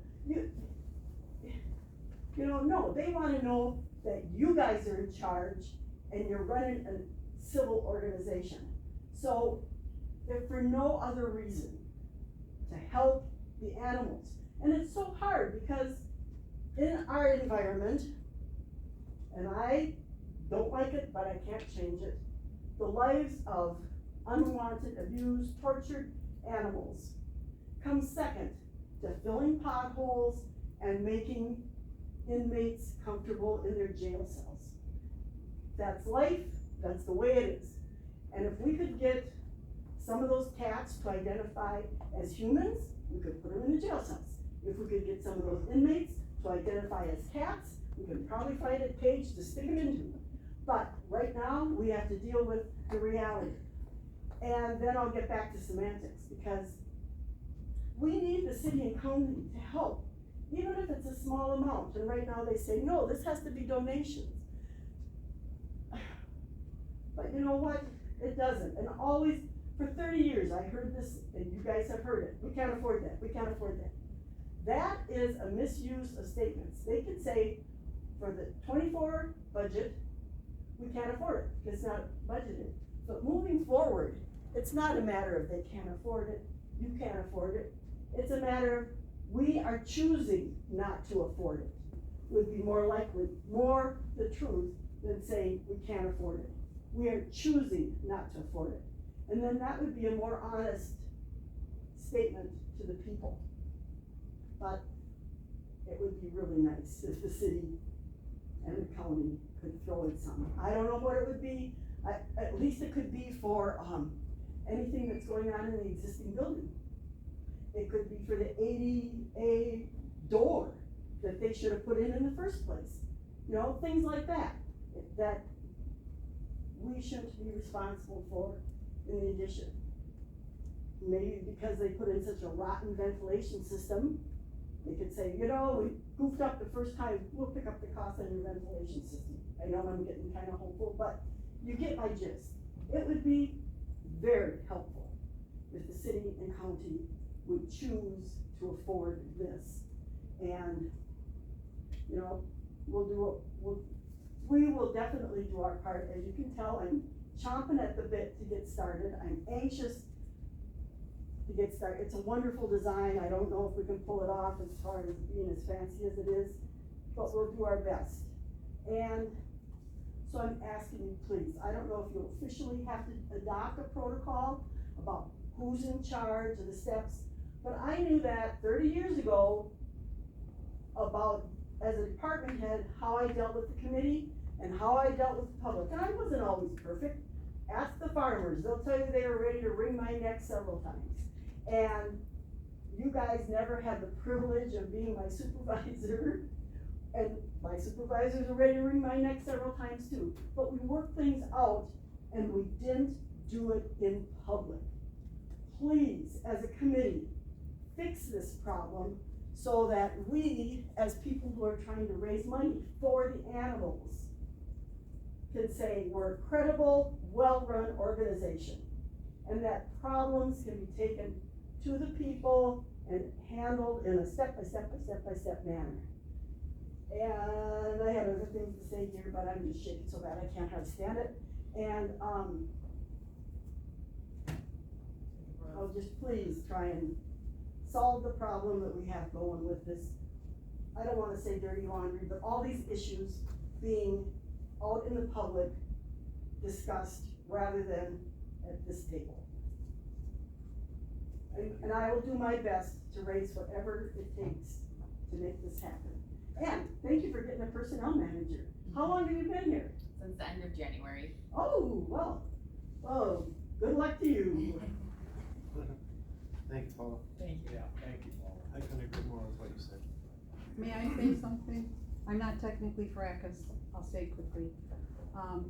I also am 71 years old, and I have gone to so many meetings, and when we were fundraising for the last building, so many meetings, I advocated for, raise money, help with fundraising. I'm tired. We need some young people, find some other people. I love the plan. Naively, we didn't expect it to be this much. So we said, oh, we're going to fundraise it all. That's gonna be a problem sort of for us that we have to be realistic about. I think, you know, if we get the right people and she finds some grants and Aaron or some other people find grants, but don't depend on me to go to every meeting. I'm tired of fighting. I mean, we had to fight to get this person extra for our, you know, the extra employee and so many things.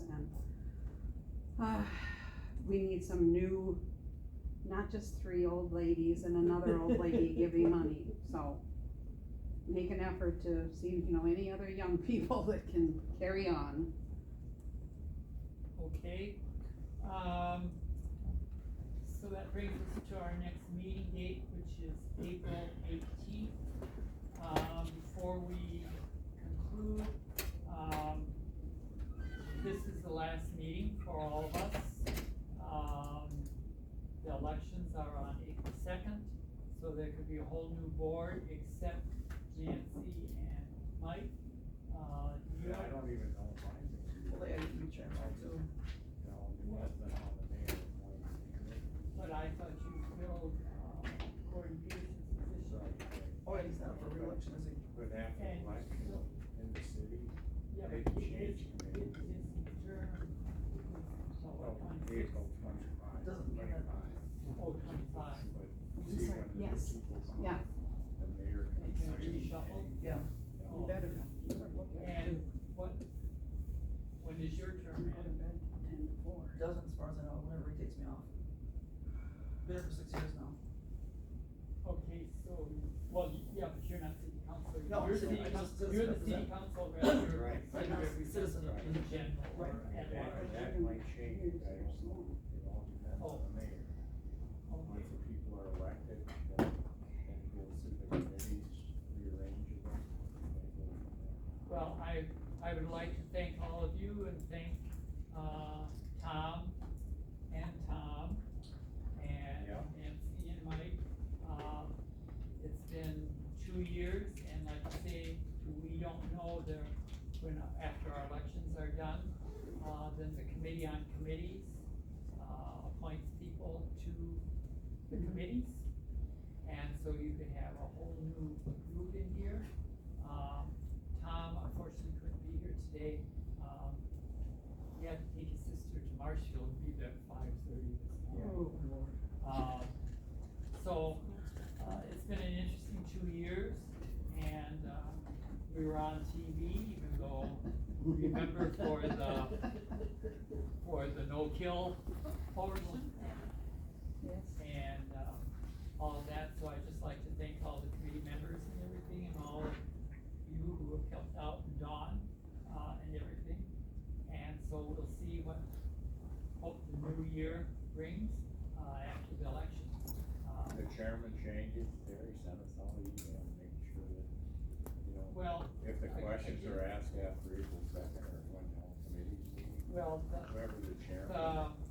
what you call it, the organizational meeting, I think is April 16th. Yeah. For our next meeting. Right. And that's an organizational meeting for the county board, so it's at 9 o'clock in the morning on April 16th. And that's when, well, there'll be at least 8 new people, could be more, there'll be at least 8 new people. And then we will elect a committee on committees, and then you can put down what committees you'd like to be on, but it's the committee on committees who appoints you, what Right. committee you're gonna be on. So we have no idea what.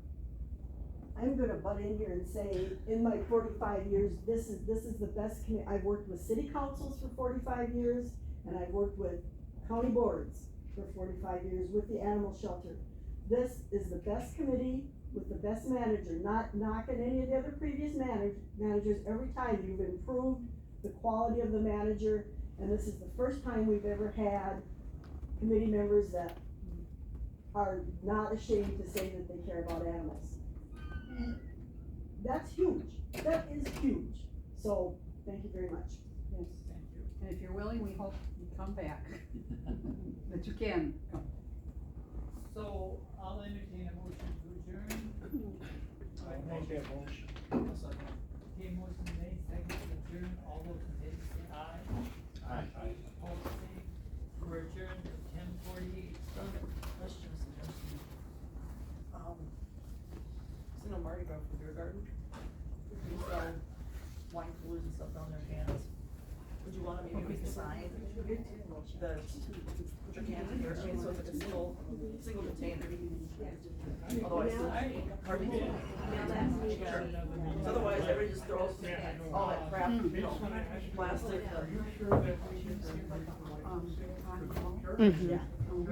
We could the dog license.